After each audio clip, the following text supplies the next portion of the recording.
আসসালামু আলাইকুম প্রিয় এসএসসি 26 ব্যাচ, তোমাদের সবাইকে ইংলিশ ফার্স্ট পেপারের পোয়েমের একটি প্রিমিয়াম ক্লাসে স্বাগতম। আজকের এই ক্লাসে ভাইয়া তোমাদের জানো পোয়েম থেকে শর্ট কোশ্চেন্স আসবে।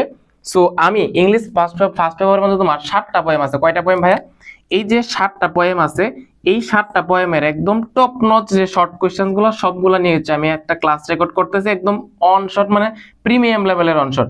মানে এটার মানে এত ভ্যালুয়েবল একটা ক্লাস তোমাকে আমি বোঝাতে পারবো না। তোমার আজকে এই ক্লাসের মধ্যে তোমার 7টা পোয়েম আছে না, প্রত্যেকটা পোয়েম থেকে 10টা করে শর্ট কোয়েশ্চেন্স বাছাই করছি। তো 7টা পোয়েম থেকে 70টা শর্ট কোয়েশ্চেন্স এখানে আছে। প্রত্যেকটা আমি ভেঙে ভেঙে বাংলা অর্থ সহকারে তোমাকে বোঝাই দিব। বেশ, আমি তোমাকে ক্লাসের শুরুতে চ্যালেঞ্জ দিয়ে দিলাম, ওপেন চ্যালেঞ্জ। এই যে তোমার 70টা প্রশ্নের মতো তোমাকে আমি পড়াই দিব, এর বাইরে থেকে কোনো প্রশ্ন আসবে না, মানে আসবেই না। তুমি যে বোর্ড পরীক্ষা দিবা, যে বোর্ড থেকে পরীক্ষা দেও না কেন, এর ভিতর থেকে দেখবা শর্ট কোশ্চেন মানে কমন পড়বে তোমার ইনশাআল্লাহ। আর তোমাদেরকে আমি আবারও বলে দিতেছি যে ইংলিশ ফার্স্ট পেপারের মধ্যে তোমার দুইটা টপিক আছে নতুন, একটা হচ্ছে মানে পয়েম থেকে শর্ট কোশ্চেন আসবে, আর হচ্ছে স্টোরি থেকে শর্ট কোশ্চেন আসবে। মোট হচ্ছে কয় নাম্বার এখানে? 10 10 20 নাম্বার। এই 20 নাম্বার তোমার যদি মিস যায় তখন তোমার A+ পাওয়াটাই কঠিন হয়ে যাবে তোমার জন্য। তো এই যে 20 নাম্বার, এটার প্রিপারেশনটা তোমাকে ভালো করে নিতে হবে। সো আজকের ক্লাসে হচ্ছে ইংলিশ ফার্স্ট পেপারের যে পয়েমের যে শর্ট কোশ্চেন গুলো আছে, একদম পুরো তুনা ধুমতা তুলে এলাম একদম ইনশাআল্লাহ। সো জাস্ট মানে একদম শেষ পর্যন্ত ক্লাসটা দেখো, আর আমি যা যা পড়াবো একদম সুন্দর করে তুমি কি করবা, নোট করবো ভাইয়া। তুমি যদি নোট না করো তুমি কখনোই এটা মনে রাখতে পারবে না। আমি যা পড়াবো যেভাবে বলবো তুমি খাতার মাঝে নোট করো, প্রশ্নটা লেখো, পাশাপাশি হচ্ছে তোমার আনসারটা কি করো, নোট করো। তো সবগুলা 70টা প্রশ্ন তুমি যদি নোট করে সুন্দর করে গুছায় লেখো, দেখবা লেখলে অর্ধেক তোমার মুখস্থ হয়ে যাবে। পরে জাস্ট একবার রিভিশন দিলেই তোমার দেখবো পুরো মাথার মধ্যে সেট হয়ে যাবে। সো তোমরা যদি এই প্রিমিয়াম কি বলে পিডিএফটা তুমি যদি পেতে চাও, এই যে পিডিএফটা সবটা তুমি যদি পেতে চাও, তখন তোমার লিখতে সুবিধা হবে তোমার জন্য, পিডিএফ থেকে দেখে দেখে লিখতে। তো এই পিডিএফটা পেতে চাইলে তুমি যেটা করবা, আমার যে ইউটিউব চ্যানেল সেটাকে তুমি সাবস্ক্রাইব করবা, পাশাপাশি আমার যে ফেসবুক পেজ, সেই ফেসবুক পেজটা তুমি কি দিবা, ফলো দিবা। তো ফলো এবং সাবস্ক্রাইব দেওয়ার পরে আমার পেজে যায় একটু তুমি নক দিও যে ভাইয়া আপনার চ্যানেলটা সাবস্ক্রাইব করছে এবং পেজটা হচ্ছে ফলো দিছি, তো আমাকে হচ্ছে এই পিডিএফটা দিয়ে দেন। তখন হচ্ছে আমি তোমাকে ইনস্ট্যান্ট হচ্ছে আমি এই পিডিএফটা দিয়ে দিব। বুঝতে পারছো? আরেকটা বিষয় তোমার ভিডিও শুরুতে তোমাকে বলে নেই, তোমরা যারা এখনো হচ্ছে মানে ইংলিশ নিয়ে খুব ভয়ে আছো, তোমার হতাশায় আছো, বুঝতেছো না যে ইংলিশে পাস করবা কিনা, তোমরা যারা পাস নিয়ে ভয়ে আছো, এখন তো আর মাত্র কয়দিন আছে, 19 দিন 20 দিনের মতো সময় আছে।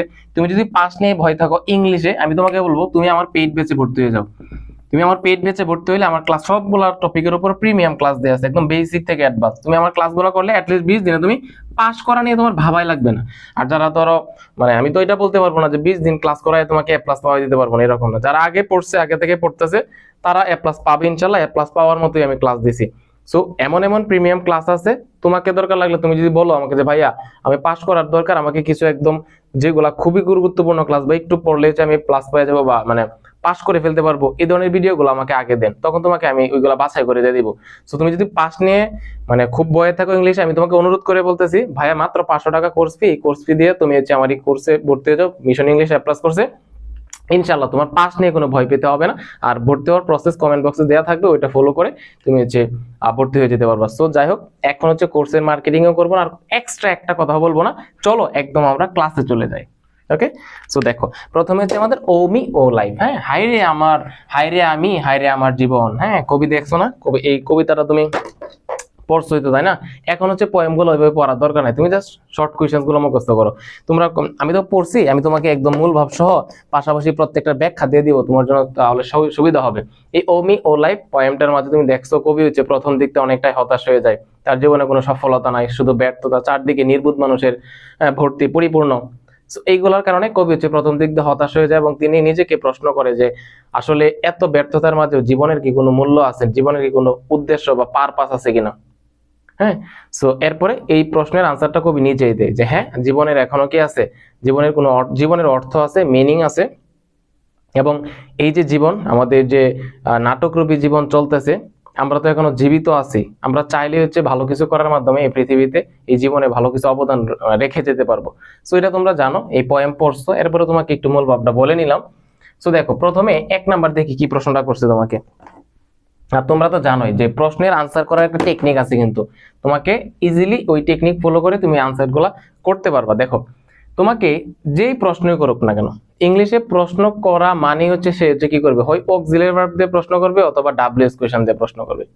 প্রশ্ন আমরা দুই ভাবে করি, হয় অক্সিলারি ভার্ব দিয়ে করি, না হয় কি করি WH কোয়েশ্চন দিয়ে করি। WH কোয়েশ্চন কোনগুলা? হো, হোয়ার, হোয়েন, হোয়াই, হাউ, এইগুলো হচ্ছে এক একটা ডাব্লিউএস কোশ্চেন, অথবা অক্সিলারি ভার্ব দিয়ে করতে পারে শুরুতে, am is are, was were, do does did, can could shall should may might, এইগুলো দিয়ে প্রশ্ন করতে পারে। সো তোমাকে ডাব্লিউএস কোশ্চেন দিয়ে প্রশ্ন করো কিংবা হচ্ছে অক্সিলারি ভার্ব দিয়ে প্রশ্ন করো, তুমি যখন আনসার দিবা, বুঝছো, আমরা আনসার দিই হচ্ছে অ্যাসার্টিভ সেন্টেন্সে। ভাই কিসে দেই? অ্যাসার্টিভ সেন্টেন্সে। হ্যাঁ, সো অ্যাসার্টিভ সেন্টেন্স জিনিসটা বুঝি নাই ভাই, কিভাবে অ্যাসার্টিভ সেন্টেন্সে আনসার দিতে হয়। তো তোমাকে অ্যাসার্টিভ সেন্টেন্সে আনসার দিলে প্রথমে কি দিতে হবে? সাবজেক্ট দিতে হবে, এরপরে কি দিতে হবে? ভার্ব দিতে হবে, এরপরে হচ্ছে তোমার এক্সটেনশন বা বাকি অংশ। বুঝতে পারছি? তাহলে কি বললাম ভাইয়া, ওনারা হচ্ছে প্রশ্ন করবে হচ্ছে ইন্টারোগেটিভ সেন্টেন্স, অর্থাৎ ওনারা প্রশ্ন করবে হয় ডাব্লিউএস কোশ্চেন দিয়ে, অথবা তোমার যদি ইয়েস নো কোশ্চেন থাকে তখন কি দিয়ে করবে? অক্সিলারি ভার্ব দিয়ে করবে।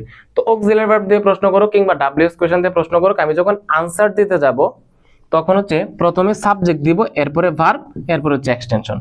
এই জিনিসটা তুমি মানে মাথায় রাখবা, তখন তোমার মানে মুখস্থ করতে সুবিধা হবে, বা আনসার মুখস্থ না করলে তুমি দেখবা বাংলাটা মনে থাকলে ইংলিশ তুমি ওটা কি করতে পারবা? কনভার্ট করতে পারবা।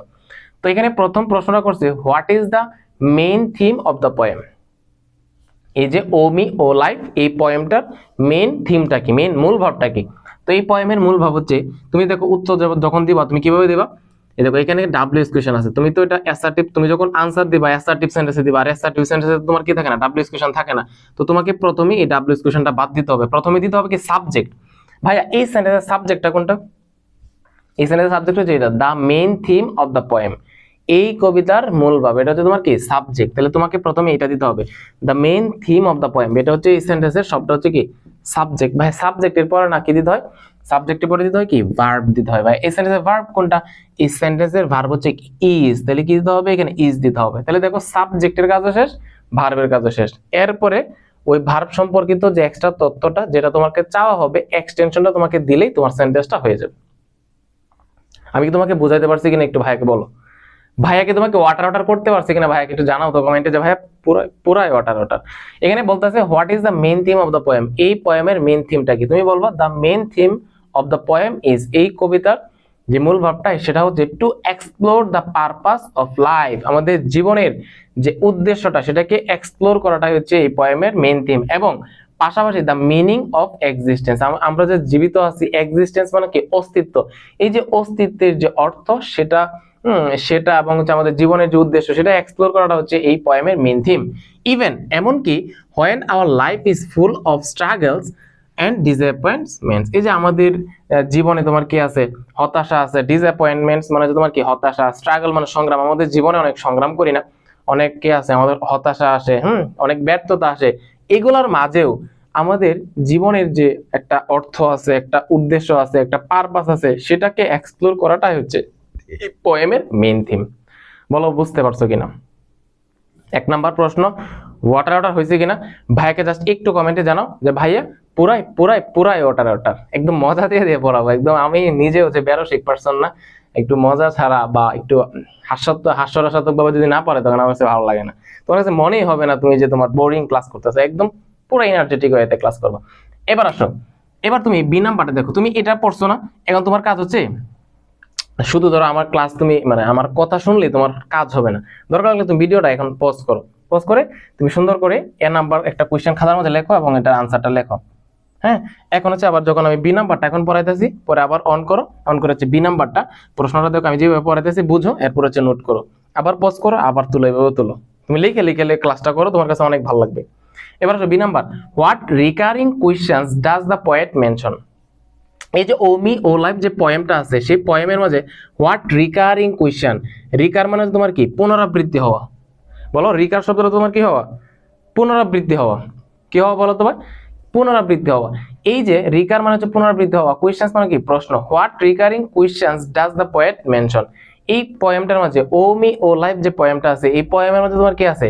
এই কবি কিন্তু একটা প্রশ্ন তিনি বারবার করে, সো কোন প্রশ্নগুলা তিনি বারবার করে, হ্যাঁ সেই প্রশ্নগুলা কোনগুলা সেটা তুমি এখানে দেওয়ার জন্য বলছে যে হোয়াট রিকারিং কোয়েশ্চেন্স, কি পুনরাবৃত্তি যে প্রশ্নগুলা ডাজ দ্য পোয়েট মেনশন, এই কবি কবিতার মাঝে কি করছে? মেনশন করছে, কোন পুনরাবৃত্তি প্রশ্নগুলা। ওকে, আর তুমি যদি সম্ভব হয় তুমি খাতার মাঝে তুমি একটা সাইডে তুমি শব্দের অর্থগুলো লিখে রাখতে পারো যে রিকার, রিকার মানে তোমার কি হওয়া? পুনরাবৃত্তি হওয়া, একটা জিনিস বারবার আসা।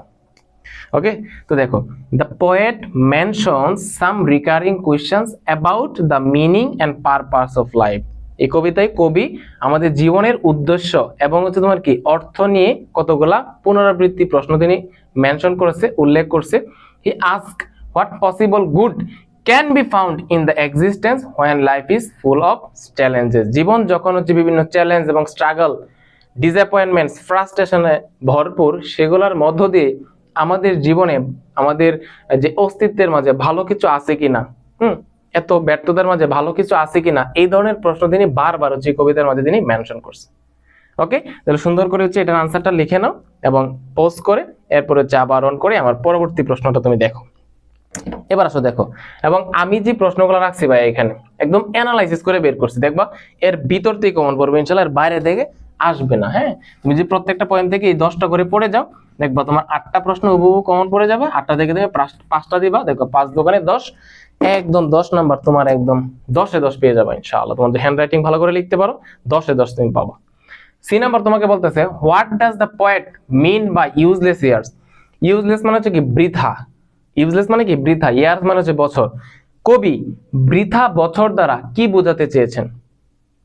কবি কবিতার মাঝে বৃথা বছর দ্বারা, ইউজলেস ইয়ার্স দ্বারা কি বোঝাতে চেয়েছেন? আসলে দেখো আমাদের প্রতিটা বছরই তো একদম বছরের পর বছর যায়, বছরের পর বছর যায়, যে বছরের মাঝে আমাদের ভালো কোনো অ্যাচিভমেন্ট আসে তখন ওই বছরটাকে আমরা বলি ইউজফুল ইয়ার। আর কোনো একটা বছরে যদি কোনো ভালো কিছু না আসে তখন সেটাকে আমরা বলি ইউজলেস ইয়ার। লাইক তোমাকে যদি বলি যে 2026 সাল, এই 2026 সালে তুমি তো এসএসসি পরীক্ষা দিতেছো, এই পরীক্ষার মধ্যে তুমি যদি A+ পাও তাহলে কি তুমি দেখো তোমার জীবনটা একটু সার্থক না? তোমার একটা ভালো একটা অ্যাচিভমেন্ট আসছে, তখন তুমি 2027 সালে বলতে পারবা যে 2026 সালটা গেছে, এটা আমার জন্য কি ছিল? ইউজফুল ইয়ার ছিল।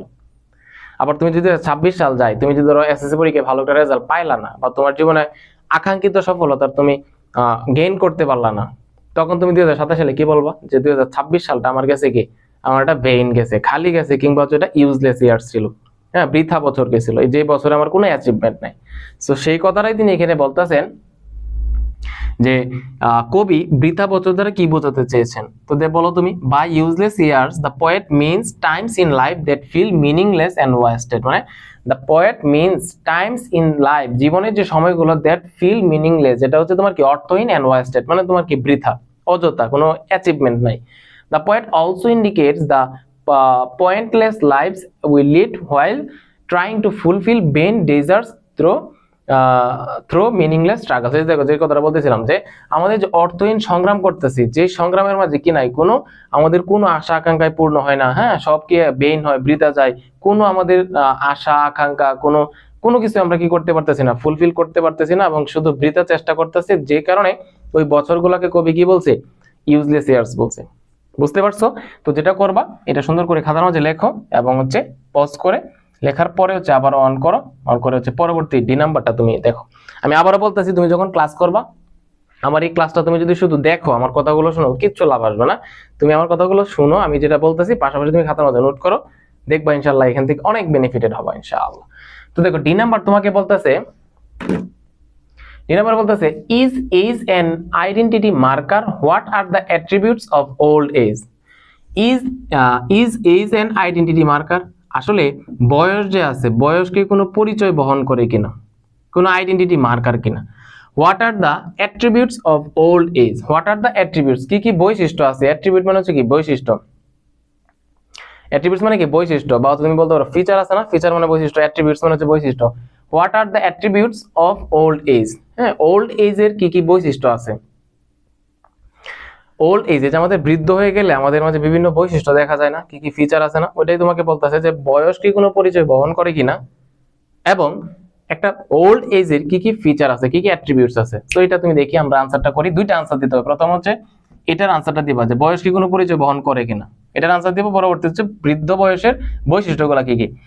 ইয়েস, হ্যাঁ, age is an identity marker. দেখো age is an identity marker age, যেহেতু it signifies some aspects of a person's identity, এবং দ্য মেইন অ্যাট্রিবিউটস, এই যে এখন হচ্ছে এটার আনসারটা দিবা যে the main attributes of a old age, বৃদ্ধ বয়সে তোমার কি প্রধান যে বৈশিষ্ট্যগুলা, সেগুলা হচ্ছে আর উইজডম, উইজডম মানে তোমার কি জ্ঞান, তারপর হচ্ছে তোমার এক্সপিরিয়েন্স, অভিজ্ঞতা।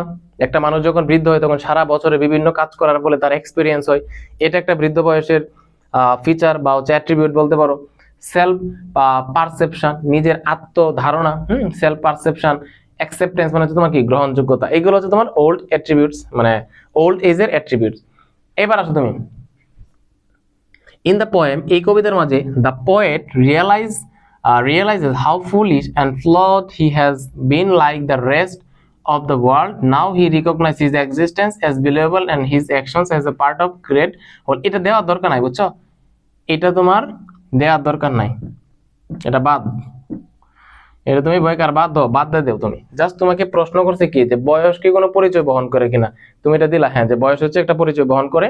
এরপরে তোমাকে বলতে what are the attributes of old age, বৃদ্ধ বয়সে আমাদের বৈশিষ্ট্যগুলো কি কি, তুমি বললা যে উইজডম, এক্সপিরিয়েন্স, সেলফ পারসেপশন এবং অ্যাকসেপ্টেন্স, এতটুকু তুমি দিলা, ব্যাস। এটা দেওয়ার দরকার নাই, হ্যাঁ, এটা বাদ দিয়ে দেও। এরপরে আসো তোমার ই নাম্বারটা। আরে পড়িস না। ই নাম্বারটা দেখি ভাই কি বলতেছে। ই নাম্বার বলতেছে what do sordid and plodding mean. Sordid মানে তোমার নোংরা, হ্যাঁ, এবং প্লডিং মানে তোমার শ্রমজীবী মানুষ, হ্যাঁ, শ্রমজীবী ব্যক্তি বা হচ্ছে এলাকা, মানে সমাজের মধ্যে নিচু শ্রেণীর মানুষ আছে না, ওদেরকে আমরা প্লডিং দ্বারা ইন্ডিকেট করি আর কি। তো সর্ডিড মানে হচ্ছে নোংরা, প্লডিং মানে তোমার কি শ্রমজীবী মানুষ। তোমাকে বলতেছে what do sordid and plodding mean. এই সর্ডিড এবং প্লডিং দ্বারা কি বোঝাইতেছে, দেখো তো কি বোঝাচ্ছে। In the poem sordid means, এই সর্ডিড দ্বারা বোঝাচ্ছে মোরালি করাপ্ট অর ডার্টি, নৈতিকভাবে হচ্ছে তোমার কি দুর্নীতিগ্রস্ত, অথবা ডার্টি, ডার্টি মানে কি নোংরা, হ্যাঁ। আবার এগেইন প্লডিং মিনস, এই প্লডিং দ্বারা বোঝাচ্ছে slow, heavy and monotonous movement that lacks energy and purpose. ওই যে ধীর গতিসম্পন্ন মানুষ বা হচ্ছে শ্রমজীবী মানুষ, খেটে খাওয়া মানুষ, সেটা দ্বারা হচ্ছে তোমার কি বোঝায়, এই প্লডিং বোঝায়। এখানে তোমাকে দুইটা জিনিস বলছে, যে সর্ডিড বলতে কি বোঝায় আর প্লডিং বলতে কি বোঝায়। সর্ডিড দ্বারা বললা যে নৈতিকভাবে হচ্ছে তোমার কি দুর্নীতিগ্রস্ত ব্যক্তি কিংবা হচ্ছে নোংরা ব্যক্তি, আবার হচ্ছে এই প্লডিং দ্বারা বোঝায় হচ্ছে ধীর, হ্যাঁ, শক্ত, তারপর হচ্ছে তোমার কি monotonous movement that lacks energy and purpose. Okay, একদম পুরোপুরি অর্ডার হয়েছে কিনা ভাইয়াকে একটু কমেন্টে জানায় যে ভাইয়া একদম আমাদের যে ই নাম্বার শর্ট কোয়েশ্চেনটা একদম পুরাই ওয়াটার ওয়াটার ওয়াটার। ওকে, পুরাই ওয়াটার করে দিলাম কিন্তু ভাই। এবার আসো তুমি এফ নাম্বার কি বলতেছে ভাই। এফ নাম্বার বলতেছে what faith does the poet mention here. এখানে কবি এই ফেথ, এই বিশ্বাস দ্বারা কি মেনশন করছে, কি ইন্ডিকেট করছে, কি উল্লেখ করছে। In the poem, the poet mentions the faith in the value of life. বিশ্বাস দ্বারা বোঝাচ্ছে হচ্ছে জীবনের মূল্য এবং the potential for personal contribution, even in the face of life's struggles and apparent futility. Okay, so এটা হচ্ছে আমাদের অ্যাপ নাম্বার শর্ট কোয়েশ্চেন্স এর আনসার। এটা সুন্দর করে খাতার মাঝে লেখো। পরে হচ্ছে তোমার আমরা জি নাম্বারটা দেখবো। জি নাম্বার বলতেছে is there a symbolic meaning of contribute a verse in the last line. দেখো, is there any symbolic meaning, কোনো প্রতীকী অর্থ আছে কিনা, হ্যাঁ। সিম্বলিক মানে হচ্ছে তোমার কি প্রতীকী। Is there a symbolic meaning, কোনো প্রতীকী অর্থ আছে কিনা, মিনিং আছে কিনা, অফ কন্ট্রিবিউট অবদান রাখো এ ভার্স, হ্যাঁ। আমাদের ওমিও লাইফের যে পোয়েমটা আছে এটা সবার শেষে একটা লাইন ছিল কি কন্ট্রিবিউট এ ভার্স, মানে হচ্ছে তোমার কি করো, ভার্স মানে হচ্ছে চরণ, ভার্স মানে চরণ, বা তুমি বলতে পারো একটা সংলাপ। তুমি বলতেছে এখানে জীবনটাকে আমাদের নাটকের সাথে কি করছে, তুলনা করছে। নাটকের মাঝে বিভিন্ন সংলাপ থাকে না, এবং সংলাপ বলার মাধ্যমে যে বিভিন্ন নাটকের মাঝে অবদান রাখে, পাশাপাশি আমরা কি করতে পারি আমাদের জীবনের মাঝে বিভিন্ন ধরনের অবদান রেখে বিভিন্ন ধরনের কাজকর্ম, ভালো কাজ করার মাধ্যমে আমাদের সমাজে বা আমাদের এই পৃথিবীতে কি করতে পারি, আমাদের জীবনে একটা ভালো অবদান রাখতে পারি। সো এটাই তোমাকে এখানে ইন্ডিকেট করতেছে যে কন্ট্রিবিউট এ ভার্স, এটা দ্বারা শেষে কবি কি বোঝাতে চেয়েছেন। দেখো, yes there is a symbolic meaning, একটা কি প্রতীকী অর্থ আছে of contribute a verse in the last line. সবার শেষে যে তোমার একটা লাইন আছে কন্ট্রিবিউট এ ভার্স, সেটার একটা কি আছে প্রতীকী অর্থ রয়েছে। দ্য ফ্রেজ মিনস দ্যাট, এই ফ্রেজ দ্বারা শব্দগুচ্ছ দ্বারা বোঝায় যে everyone can contribute something meaningful to life. প্রত্যেকের জীবনে কি করতে পারে, ভালো কিছু করার মাধ্যমে সে কি করতে পারে, সে একটা মানে অবদান রাখতে পারে, হ্যাঁ। Everyone can play a unique role, এই যে দেখো যে কথাটা বলছিলাম, প্রত্যেকে কি করতে পারে, সে ভূমিকা রাখতে পারে, এ ইউনিক রোল, একটা গুরুত্বপূর্ণ ভূমিকা পালন করতে পারে, হ্যাঁ। এন্ড মেক, এবং পারে ডিফারেন্স ইন দ্য ওয়ার্ল্ড, এবং এই সমাজের মাঝে, এই বিশ্বের মাঝে তোমার কি করতে পারে, একটা ডিফারেন্স করতে পারে, বা হচ্ছে তোমার কি করতে পারে, ভিন্নতা নিয়ে আসতে পারে। প্রত্যেকের জীবনে কি আছে, একটা রোল আছে, ভূমিকা আছে। প্রত্যেকেই ভালো কিছু করার মাধ্যমে সমাজের মাঝে বা এই পৃথিবীর মাঝে কন্ট্রিবিউশন করতে পারে, তার জীবনে একটা কন্ট্রিবিউশন সে কি করতে পারে, ভালো কিছু করার মাধ্যমে। সো এই কথাটাই বলছে যে সবার শেষে যে লাইনটা ছিল কন্ট্রিবিউটিভ ভার্বস, এটা দ্বারা কবি কি প্রতীকী মানে অর্থ বহন করছে বা কোনো প্রতীকী অর্থ বা মিনিং আছে কিনা, তো তুমি বলে দিলাম। ওকে, বেশ। এবার হচ্ছে আমরা এইচ নাম্বারটাতে যাব। এইচ নাম্বারে তোমাকে বলতেছে why does the poet mention the poor results of all and the plodding and sordid crowds in the poem. বলতে what does the poet mention, তোমাকে এই যে একটা লাইন ছিল the poor results of all, কবি তার জীবনে যত ধরনের অ্যাটেম্প্ট নিছে, যত ধরনের প্রচেষ্টা সে করছে, যত ধরনের কাজ করতে সে গেছে, সকল কাজের মাঝে পুর রেজাল্টস আসছে। মানে হচ্ছে তোমার কি হতাশাজনক মানে ফলাফল বা হচ্ছে প্রত্যাশিত ফলাফল আসে নাই। এবং দ্য প্লডিং এন্ড সর্টেড, যে শ্রমজীবী বা দৃঢ়গতি সম্পন্ন মানুষ এবং হচ্ছে নোংরা মানুষের ভিড়, এই দুইটা ফ্রেজ দ্বারা তিনি কি বোঝাতে চেয়েছেন, কি মেনশন করতে চাইছেন।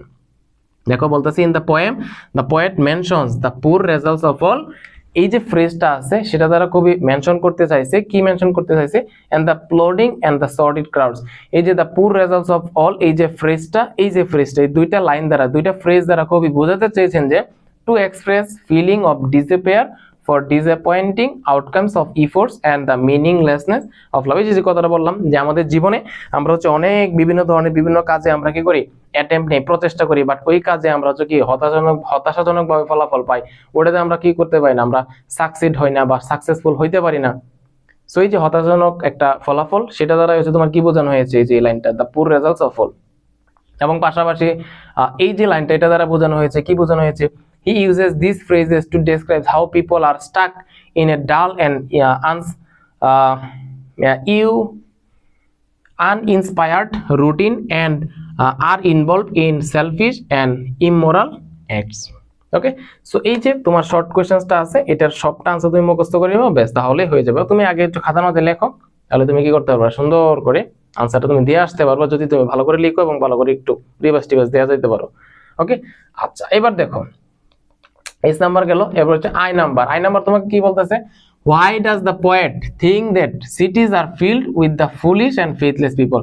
Why does the poet, এই যে কবি, think that তিনি কেন মনে করেন, হ্যাঁ, the cities are filled with, এই যে আমাদের শহরগুলো এগুলো হচ্ছে পরিপূর্ণ, কিসে পরিপূর্ণ, the foolish বোকাদের মানুষ, বোকাদের দ্বারা, এবং হচ্ছে faithless মানে হচ্ছে তোমার কি বিশ্বাসী মানুষদের দ্বারা। কবি কেন মনে করেন আমাদের শহরটা বোকা মানুষ এবং হচ্ছে তোমার বিশ্বাসী মানুষদের পরিপূর্ণ, কেন এটা মনে করেন, দেখো কেন মনে করেন, the poet thinks that, কবি মনে করেন the cities are filled with, এই যে শহরগুলো আমাদের গ্রাম শহর এগুলো হচ্ছে পরিপূর্ণ, কিসে পরিপূর্ণ, বোকা মানুষ এবং হচ্ছে বিশ্বাসীন মানুষদের পরিপূর্ণ।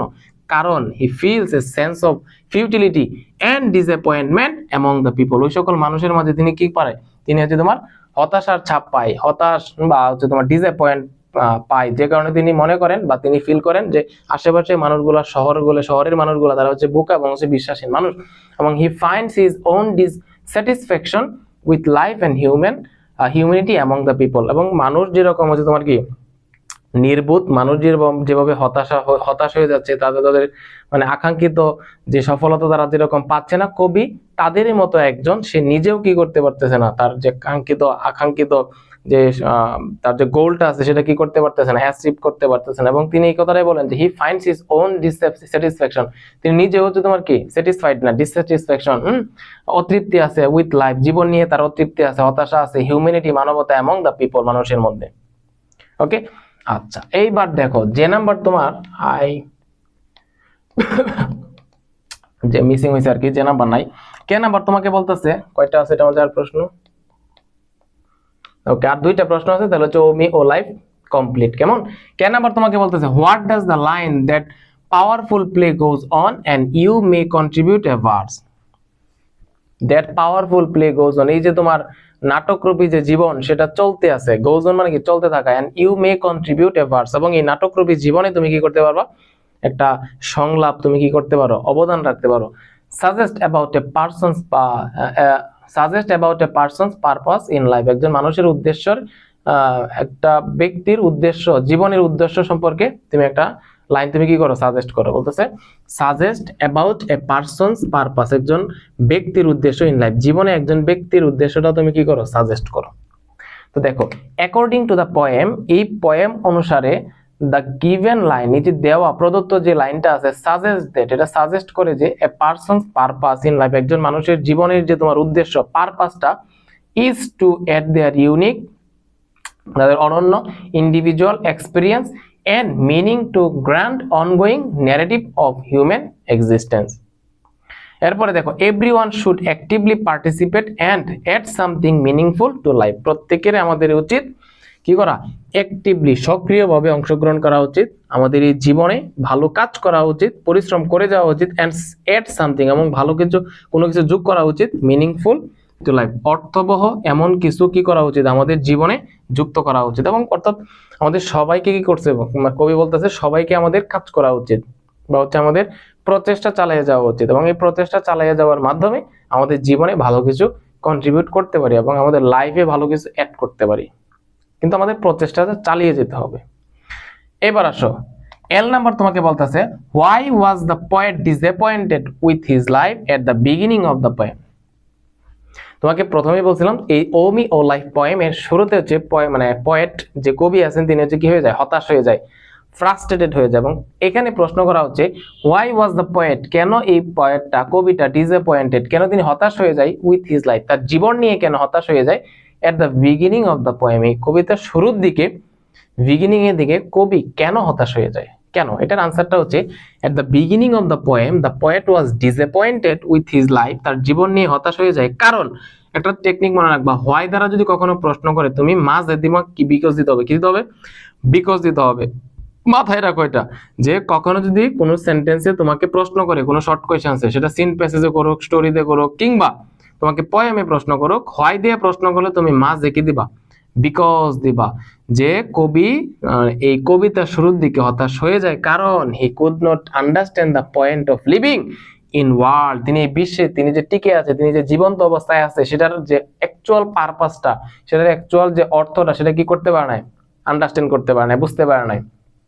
এবং that seemed devoid of purpose and joy, এবং দ্যাট সিম যেটা মনে হয়েছিল devoid of purpose and joy, যেটা হচ্ছে আনন্দ এবং উদ্দেশ্য বিবর্জিত, তার কাছে কি হয়েছিল, মনে হয়েছিল। এবং তার কাছে মনে হয়েছিল যে কেন এই জীবন, এই জীবনের যেহেতু সফলতা নাই, তাহলে এই জীবন রেখে লাভ কি, বা এই জীবনের কোনো ভালো কোনো উদ্দেশ্য আছে কিনা, বা ভালো কোনো মিনিং আছে কিনা। এই জন্য এইগুলার কোনো অর্থ বা এইগুলার কোনো উত্তর তার কাছে না থাকার কারণে তিনি হতাশ হয়ে যায়। ওকে, আচ্ছা এবার দেখো, এবার আমরা যে বুকস যে পোয়েমটা আছে, ইলিয়ানুর ফার্জিওন যে পোয়েম রাইটারের যে পোয়েমটা আছে বুকস, সেটার একদম টপ নচ শর্ট কোয়েশ্চেন গুলো দেখবো। আমি তোমাকে সানোয়ার শেখদার গ্যারেন্টি দিয়ে বলে দিতেছি ভাইয়া, এই যে 10টা এখন এটা থেকে যে শর্ট কোয়েশ্চেন গুলো পড়বো দেখবা ইনশাল্লাহ এটার থেকে একদম হুবহু কমন পাবা ইনশাল্লাহ, একদম ধুমায়ালে কেরাইকে আসবা, ভালো একটা মার্কস তুমি অ্যানসার করবা পোয়েমের শর্ট কোয়েশ্চেন্সে। ওকে, তো দেখো আমরা কি কি আছে এখানে। এক নম্বর হচ্ছে what does the poet say about the good things that reading book can do to you. মানে এই যে বুকস যে পোয়েমটা আছে, বই যে আছে, বই, what does the poet say about good things, কবি কি বলছে অ্যাবাউট দ্য গুড থিংস, ভালো জিনিস সম্পর্কে, কোন জিনিস সম্পর্কে, দ্যাট রিডিং এ বুক, একটা বই পড়ার মাধ্যমে ভালো জিনিস কি কি পাওয়া যায়, ক্যান ডু টু ইউ, একটা বই পড়ার মাধ্যমে কি কি তুমি বেনিফিটেড হইতে পারো, কি কি গুড থিংস তুমি পেতে পারো, সেটা কি বলছে, কি কি উল্লেখ করছে এই পোয়েমের মাঝে। ভালো মানে একটা এই কবিতার মাঝে বই পড়ার মাধ্যমে আমরা কি কি বেনিফিটেড পাই বা কি কি ভালো জিনিস পাই, সেগুলা কি কি পাই, সেটা হচ্ছে এই কবিতার মাঝে কি বর্ণনা করছে এই কবি, সেটা তোমাকে এখানে লিখতে বলছে। ইন দ্য পোয়েম, এই কবিতার মাঝে দ্য পোয়েট সেজ, এই কবি বলে যে রিডিং এ বুক, একটা বই পড়ার মাধ্যমে, ক্যান গিভ, হ্যাঁ এই বই পড়ার মাধ্যমে ক্যান গিভ, এটা আমাদেরকে দিতে পারে আস নিউ আইডিয়াস, বই পড়ার মাধ্যমে আমরা নতুন নতুন আইডিয়া ধারণা পেতে পারি, এন্ড মেক আস, এবং আমরা আমাদেরকে করতে পারি কি ইমাজিনেটিভ, আমাদেরকে মানে মানে কল্পনা, ইমাজিনেটিভ মানে ইমাজিনেশন মানে কল্পনা, আর ইমাজিনেটিভ মানে মেবি দাঁড়াও কি হইতে পারে, ইমাজিনেটিভ মানে এটার অ্যাডজেক্টিভ ফর্ম, দাঁড়াও এটা ফোনে দেখে নি। হ্যাঁ, ইমাজিনেটিভ, ইমাজিনেটিভ মানে ইমাজিন মানে তোমার ইমাজিন মানে হচ্ছে কল্পনা, হ্যাঁ, আর ইমাজিনেটিভ অর্থটা কি একটু দেখে নি। হ্যাঁ, অনেক সময় মনে থাকে না, বুঝছো, বুড়া হয়ে যেতেছি না, বয়স হইতেছে তো সবকিছু মনে থাকে না।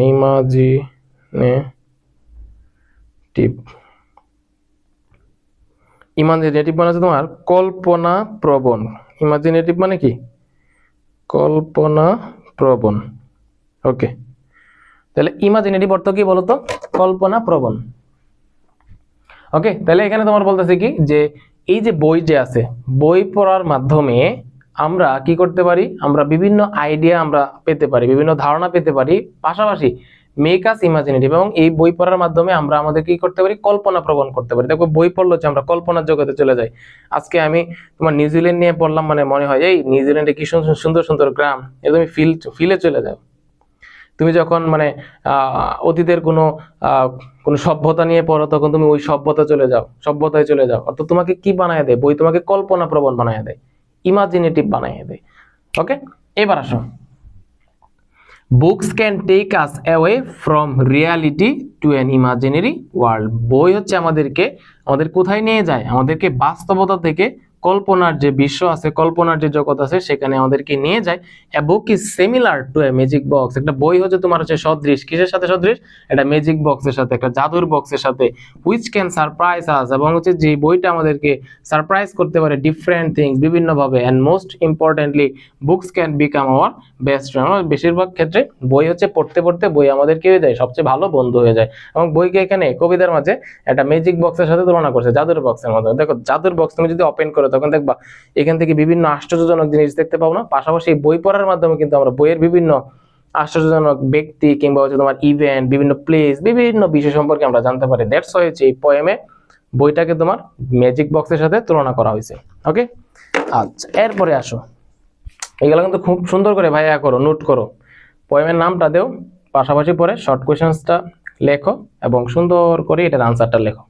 ওকে, তুমি যখন গুছানো এতে ভালো কিছু লিখবা, সব প্রশ্ন আনসার গুলো লিখবা, দেখবা হচ্ছে তোমার এটা ইজিলি মাথার মাঝে ক্যাচ করতেছে। আর এলোমেলো করে লেখলে দেখবা যে তোমার মাথায় ক্যাচ করতেছে না, তোমার কাছে মনে হয় এতগুলো প্রশ্ন কেমনে মুখস্থ করবো। আর গুছাইয়া লিখলে দেখবা এটা সহজেই মাথার মাঝে ক্যাচ করতেছে। ওকে, এরপরে আসো বি নাম্বার যে প্রশ্নটা। বি নাম্বার আমাদের ভাইয়া কি বলছে, what other benefits do think books can give you. তোমাকে এখন বলতেছে আর কি কি তোমার সুবিধা, আর কি কি তোমার যে উপকারিতা, সেটা তোমার বই পড়ার মাধ্যমে তুমি পেয়ে থাকো, কি কি উপকারিতা পেয়ে থাকো। আই থিঙ্ক, আমি মনে করি, রিডিং বুকস, বই পড়াটা, ক্যান গিভ আস, এটা আমাদেরকে দিতে পারে মেনি আদার বেনিফিটস, অনেক ধরনের সুযোগ সুবিধা দিতে পারে, অনেক ধরনের উপকারিতা দিয়ে থাকে। বাই রিডিং বুকস, বই পড়ার মাধ্যমে, উই ক্যান আন্ডারস্ট্যান্ড, আমরা বুঝতে পারি, the world around us better, আমাদের চারপাশে যে জগৎটা, আমাদের চারপাশের যে বিশ্বটা, সেটাকে ভালোভাবে আমরা কি করতে পারি, বুঝতে পারি বই পড়ার মাধ্যমে। It broadens our outlook and enlightens our mind. হ্যাঁ, ব্রডেন মানে তোমার কি করা, বিস্তৃত করা, হ্যাঁ বর্ধিত করা, এটা হচ্ছে আমাদের বিস্তৃত করে। আওয়ার আউটলুক, আউটলুক মানে হচ্ছে তোমার কি, দৃষ্টিভঙ্গি, চিন্তা ভাবনা। এনলাইটেন তো আলোকিত করা। এই যে বইটা, এই বই পড়ার মাধ্যমে আমরা আমাদের চিন্তা ভাবনা, আমাদের দৃষ্টিভঙ্গিকে কি করতে পারি, প্রশস্ত করতে পারি, বর্ধিত করতে পারি। পাশাপাশি আমরা আলোকিত করতে পারি আওয়ার মাইন্ড, আমাদের মনটাকে আলোকিত করতে পারি, আমাদের ভিতরে যে সুপ্ত প্রতিভা, সেটাকে আমরা কি করতে পারি, আমরা আলোকিত করতে পারি, বা সেটাকে আমরা মানে বাস্তবে রূপ দিতে পারি, সেটাকে জাগিয়ে তুলতে পারি সুপ্ত প্রতিভাটাকে। কিসের মাধ্যমে, বই পড়ার মাধ্যমে। এবার আসো, ইট তো বললামই যে মোরাবার, এছাড়াও ইট এনহ্যান্সেস, এনহ্যান্স মানে তোমার কি করা, বৃদ্ধি করা, এনহ্যান্স মানে হচ্ছে বৃদ্ধি করা। হ্যাঁ, ইট এনহ্যান্সেস আওয়ার ক্রিয়েটিভ এবিলিটি, আমাদের যে ক্রিয়েটিভ যে বিভিন্ন এবিলিটি আছে, সক্ষমতা আছে, সেটাকে কি করে, বৃদ্ধি করে। এন্ড এবং ডেভেলপস আওয়ার কমিউনিকেশন, আমাদের যোগাযোগ করার যে যে স্কিলটা আছে, সেটাকে কি করে, ডেভেলপ করে এই বই পড়াটা। তাহলে দেখো এই বই পড়ার মাধ্যমে আমরা অনেক বেনিফিট আছে না, তুমি জাস্ট সিম্পলি বলে দিলা যে বই পড়ার মাধ্যমে আমরা আমাদের বাহিরের জগৎটাকে ভালো করে বুঝতে পারি। বই পড়ার মাধ্যমে হ্যাঁ আমরা অনেকগুলা উপকারিতা পেয়ে থাকি। আমরা এখান থেকে আমাদের দৃষ্টিভঙ্গিটাকে বৃদ্ধি করতে পারি, বা প্রশস্ত করতে পারি, বাড়াইতে পারি, আমাদের মাইন্ডটাকে আলোকিত করতে পারি, আমাদের যে ক্রিয়েটিভ অ্যাবিলিটি আছে সেটাকে এনহ্যান্স করতে পারি, পাশাপাশি আমাদের কমিউনিকেশন স্কিলটাকে ডেভেলপ করতে পারি। এই প্রত্যেকটা বিষয় হচ্ছে এই বই পড়ার উপকারিতা। বুঝতে পারছি তোমাকে একদম পুরাই অর্ডার করে দিয়েছি। ভাইয়াকে জাস্ট একটু কমেন্টে জানাও যে ভাইয়া যে আমাদের বি নাম্বার যে শর্ট কোয়েশ্চেনটা আছে এটা একদম পুরাই অর্ডার করে দিয়েছেন। একটু ভাইয়াকে জাস্ট কমেন্টে জানাও। আর তোমার কাছে কি বোরিং লাগতেছে নাকি একটু এনার্জেটিক ওয়েতে ক্লাস করতেছে, সেটাও ভাইয়াকে একটু জানাও কিন্তু। তোমরা তো হলো পড়াচোর, পড়তে তোমাদের ভালো লাগে না, সারা বছর প্রচুর বন্ডামি করছো ভাইয়া, এখন একটু মানে ইচ্ছার বিরুদ্ধে হইলেও একটু পড়াশোনাটা করো। হ্যাঁ, মানে পাস, যারা হচ্ছে পাস করার বয়স আছে, পাস করার জন্য হইলেও এইচএসসি তে যে উঠবা, এইচএসসি তে উঠলে তো তোমার পাকনা গজাবে। হ্যাঁ, কলেজে যাইবা, হ্যাঁ সুন্দর সুন্দর বিভিন্ন জিনিস দেখবা, তোমার চোখের রঙিন চশমা চলে আসবে। ওই রঙিন চশমাটা চোখে লাগানোর জন্য হইলেও তুমি একটু পড়াশোনাটা করো, ইচ্ছার বিরুদ্ধে হইলেও পড়ো, একটু ভালো করে পড়াশোনা করো যাতে হচ্ছে এইচএসসি তে উঠতে পারো, অর্থাৎ এসএসসিটা পাস করতে পারো। আর যারা ভালো স্টুডেন্ট তারা তো ভালো করে পড়বাই, যাতে বোর্ডে তুমি প্লেস করতে পারো। হ্যাঁ, তো সি নাম্বার তোমাকে দেখো যেটা বলতেছে, সি নাম্বার বলতেছে why does the poet call each book a magic box. এই যে দেখো একটু আগে তোমাকে এই কথাটা বলে দিয়েছিলাম যে কেন এই যে কবি তিনি বলছে বা ডাকছে ইচ বুক, প্রত্যেকটা বইকে তিনি বলেন এ ম্যাজিক বক্স। কেন কবি প্রত্যেকটা বইকে একটা জাদুর বক্সের সাথে তুলনা করছে? কেন জাদুর বক্সের সাথে তুলনা করছে? A magic box takes us by surprise by bringing out exciting things. একটা magic box takes us by surprise, সেটা আমাদেরকে সারপ্রাইজ করে দেয়, বাই ব্রিঙ্গিং আউট এনে কি এনে এক্সাইটিং থিংস, বিভিন্ন এক্সাইটিং থিংস এনে আমাদের একটা জাদুর বক্স আমাদের কি করে দেয়, আশ্চর্য করে দেয়। সিমিলারলি তেমন একইভাবে a book can take us to the wonders old of surprise and exciting events. ঠিক তেমনি ভাবে একটা বইও আমাদের কি করে এনে দেয়, কি এনে দেয়, ওয়ান্ডার্স, বিস্ময়, বিস্ময়সূচক wondrous world of surprises and exciting events. একটা বই পড়ার মাধ্যমে বিভিন্ন এক্সাইটিং ইভেন্টস আমরা জানতে পারি বা দেখতে পারি। দ্যাটস ওয়াই, যে কারণে why the poet calls in a that's why যে কারণে the poet calls a book a magic box। ওকে, আচ্ছা তাহলে হচ্ছে দ্যাটস ওয়াই যে কারণে এই কবি প্রত্যেকটা বইকে কিসের সাথে তুলনা করছে, একটা জাদুর বাক্সের সাথে তুলনা করছে। ওকে, সো এরপরে আসো আমরা ডি নাম্বার যে প্রশ্নটা আছে। ডি নাম্বার প্রশ্ন কি বলছে ভাইয়া, what happens to the reader surroundings when they read. খুব সুন্দর একটা প্রশ্ন। তোমাকে এখানে বলতেছে এটা অনেক ইম্পর্টেন্ট যে what happens to the readers, একটা পাঠকের ক্ষেত্রে কি ঘটে, সারাউন্ডিংস হোয়েন দে রিড, তারা যখন একটা রুমে বসে বই পড়ে তখন তার আশেপাশে পরিবেশটার ক্ষেত্রে তার কি ঘটে, পাঠকের ক্ষেত্রে কি ঘটে যখন সে বই পড়ে একটা রুমের মাঝে বৈশা। অ্যাকর্ডিং টু দ্য পোয়েম, এই কবিতা অনুযায়ী, হোয়েন দ্য রিডার্স রিড, যখন হচ্ছে পাঠক সে পড়ে, দেয়ার সারাউন্ডিংস, তার আশেপাশের যে রুমটা আছে, পরিবেশটা আছে, মেল্ট অ্যাওয়ে, সেটা কি যায়, গলে যায়। and they become so absorbed in the book that they forget about their surroundings। এই কথাটা বলতেছে একজন ব্যক্তি যখন সে পড়ার টেবিলে বসে, একটা রিডার বা একটা স্টুডেন্ট, একটা পাঠক যখন সে টেবিলে বসে সে পড়তে বসে, যখন সে পড়তেছে তখন তার আশেপাশে যে সারাউন্ডিং আছে, পরিবেশটা আছে, সেটা তার কাছে গলে যায়, মানে সে অদৃশ্য হয়ে যায়। তখন সে তার নিজেকে ওই যে উপন্যাসটা পড়তেছে বা যে ইভেন্টটা সে পড়তেছে ওইটার মধ্যে নিজেকে সে দেখতে পায়। তখন আর আশেপাশের কোনো মানে খেয়াল তার থাকে না, একদম ওই বইয়ের গল্পের ভিতরে সে প্রবেশ করে যায়। সেই কথাটাই বলতেছে, যখন একটা পাঠক সে পড়ে, কোনো একটা বই পড়ে, তখন তার আশেপাশে সারাউন্ডিংটা কি হয়, তার আশেপাশে সারাউন্ডিং গলে যায়, মানে অদৃশ্য হয়ে যায়, সে হচ্ছে বইয়ে প্রবেশ করে ফেলে। সো এই আর কি। সো এরপরে দেখো এখানে ই নাম্বার বলতেছে what happens when we open A book. What happens, কি ঘটে, when we open A book, যখন হচ্ছে আমরা একটা বই খুলি তখন হচ্ছে কি ঘটে। অ্যাকর্ডিং টু দ্য পোয়েম, এই কবিতা অনুযায়ী, when we open A book, যখন হচ্ছে আমরা একটা বই খুলি, নিউ আইডিয়াস, নতুন নতুন ধারণা এবং নতুন নতুন মানুষ, people appear in our imagination, আমাদের কল্পনার মাঝে নতুন আইডিয়া, নতুন মানুষের প্রতিচ্ছবি ভেসে ওঠে, and vision. The book introduce us to new ideas and people। এই যে বইটা, এই বই হচ্ছে আমাদেরকে নতুন নতুন ধারণা এবং মানুষকে আমাদের সাথে কি করে দেয়, ইন্ট্রোডিউস করিয়ে দেয়, পরিচয় করিয়ে দেয়। সো এটা তোমাকে বলতেছে যখন একজন পাঠক একটা বই সে ওপেন করে তখন সে কি দেখতে পায় বা কি ঘটে, এইগুলো হচ্ছে ঘটে। এক নাম্বার হচ্ছে what does the poet mean by we sail along the page. এখানে বলতেছে we sail along the page, আমরা হচ্ছে বইয়ের পাতার মাঝে কি করতে থাকি, ভাসতে থাকি। এই লাইনটা দ্বারা কবি কি বোঝাতে চেয়েছেন, আমরা যখন বইয়ের পাতা উল্টাই, বইয়ের পাতা যখন আমরা উল্টাই, একটার পর একটা উল্টাই, তখন হচ্ছে আমরা ভাসতে থাকি। এবং এই we sail along the page, এটা দ্বারা কি বোঝাতে চেয়েছেন, তুমি এটা জাস্ট বলে দাও যে by we sail along the page, এই যে এই লাইনটা দ্বারা, এটা দ্বারা দ্য পোয়েট মিনস, এই কবি বোঝাতে চেয়েছেন that when we read a book, যখন হচ্ছে আমরা একটা বই পড়ি, we get transported to the time, to the place of story as smoothly and effortlessly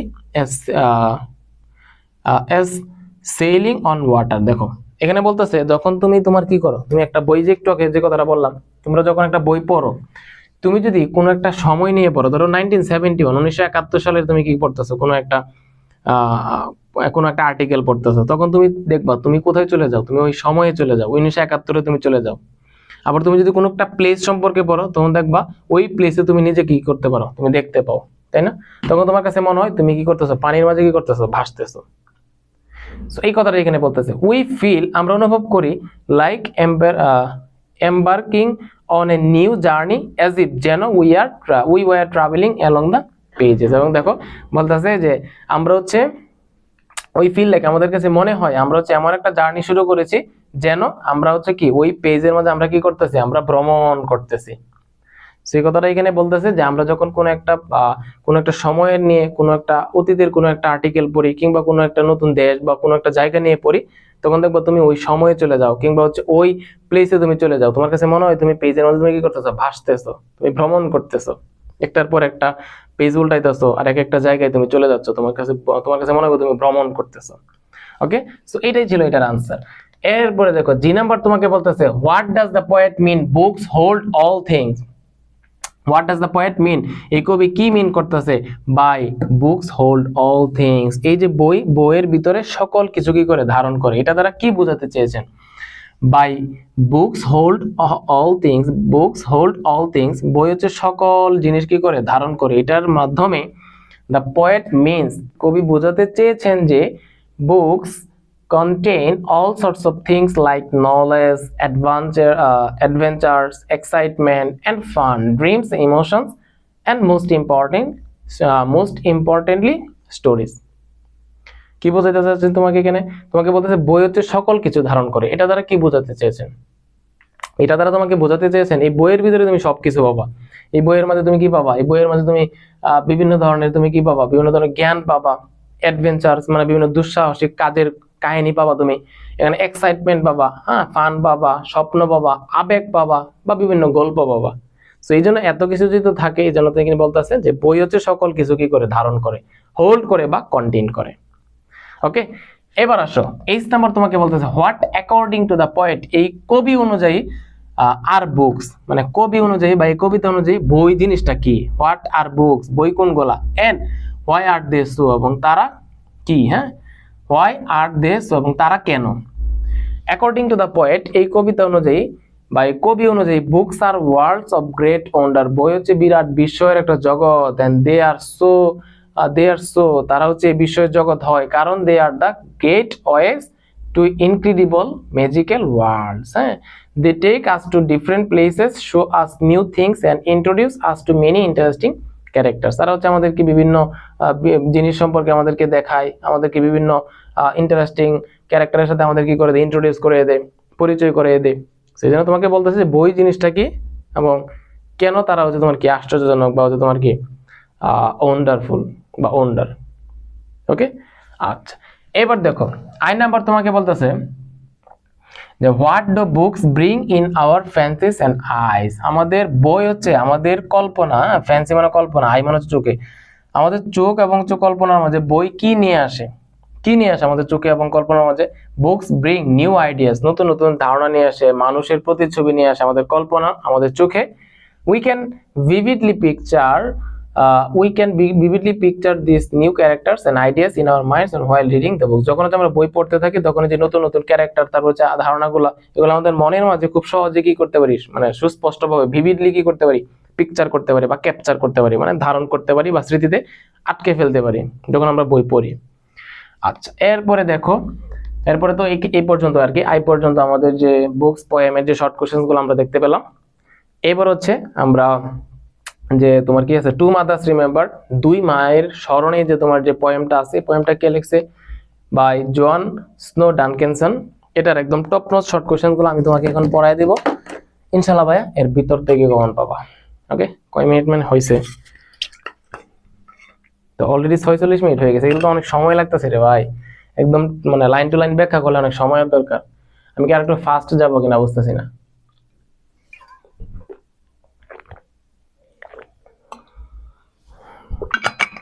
তবে লাইন টু লাইন যদি বাংলা না বলি তখন তো তুমি আবার বুঝবাও না।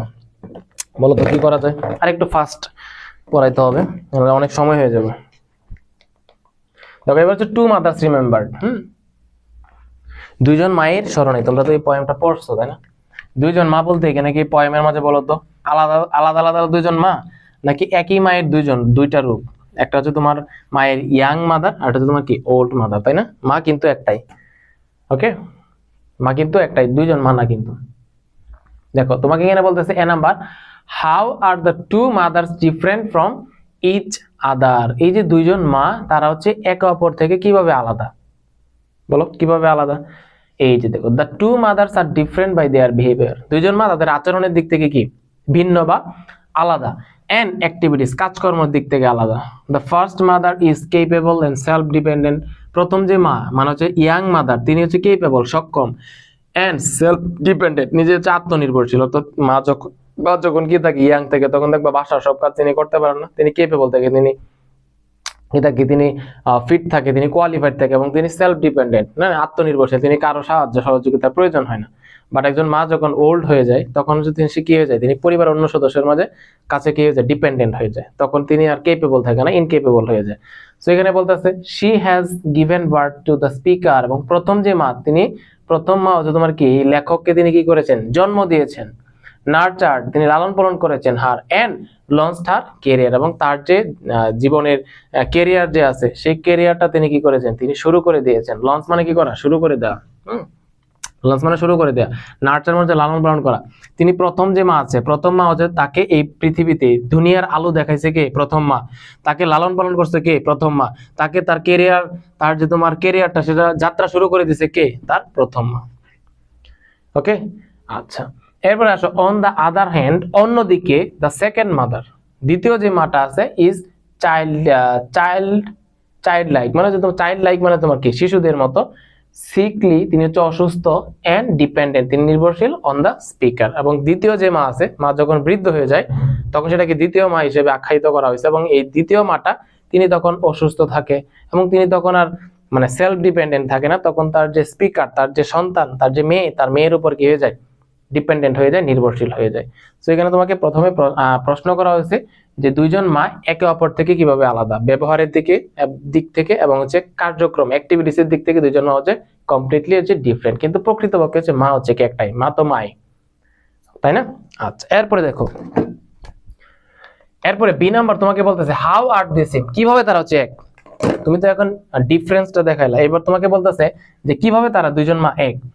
The two mothers, দুইজন মা, are the same, দুইজন মা হচ্ছে এক, as they look the same from the distance, from a distance, একটা নির্দিষ্ট দূরত্বের জায়গা থেকে যদি তাদেরকে সেম মনে হয়, সেম দেখা যায়, তাই হচ্ছে তারা হচ্ছে সেম।